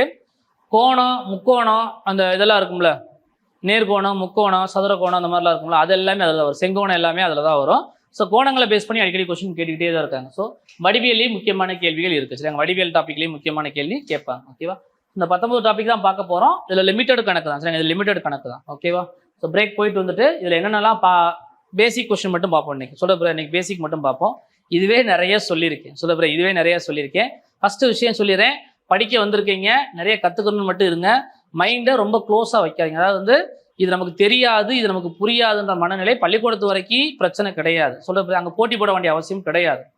என்ன எழுதினாலும் மார்க் வரும், என்ன எழுதினாலும் பாஸ் போடுவாங்க, அல்லது ஃபெயில் ஆனால் அடுத்து திருத்தி எழுதிக்கலாம், ஒன்றும் பிரச்சனை கிடையாது. இது காம்படிட்டிவ் எக்ஸாம். சொல்ற காம்படிட்டிவ் எக்ஸாமில் நமக்கு பக்கத்தில் இருக்கிறனோட நமக்கு அதிகமாக தெரியுதான்றது தான் போட்டி போடணுமே தவிர்த்து எனக்கு இது தெரியாது, எனக்கு இது வராதுன்ற தயவு செஞ்சு மனநிலையை விட்டுருங்க. அந்த வராதுன்ற மனநிலையை விட்டுட்டு தப்பாவது ஒர்க் அவுட் பண்ணுங்க, அதை திருத்திக்கலாம். சொல்ல மேக்ஸே வராது, நிறைய பேர் சொல்ற விஷயம், சார் எனக்கு மேக்ஸ் நான் தொட்டே 10 வருஷம் ஆச்சு, 4 வருஷம் ஆச்சு, 5 வருஷம் ஆச்சுன்னு சொல்லுவாங்க. தயவு செஞ்சு பிரச்சனையே கிடையாது. நீங்க பெருக்களோ வகுத்துல உள்ள கொடுத்துருக்க நம்பரை தப்பாவது ஏதாவது பண்ணுங்க, அப்பதான் அதை திருத்த முடியும். சொல்ல புரிஞ்சா? கத்துக்கணும்ன்ற மனநிலையை வச்சுக்கோங்க. பக்கத்துல இருக்கிறவங்க அதிகமா நான் தெரிஞ்சுக்கணும்ன்ற மனநிலையை இன்னும் கொஞ்சம் வளர்த்துக்கோங்க. அவ்வளவுதான். ஓகேவா? ஏன்னா இங்க இருக்கவங்களோட போட்டி போடுறதுக்கே உங்களுக்கு சரியா இருக்கு. ஓகேவா? மற்ற இது மாதிரி எத்தனை லட்சம் பேர் போட்டி போடுவாங்கன்னு பாத்துக்கோங்க. ஓகேவா? பிரேக் போயிட்டு வாங்க, அடுத்தது பார்ப்போம், கணக்கு பார்ப்போம் அடுத்து.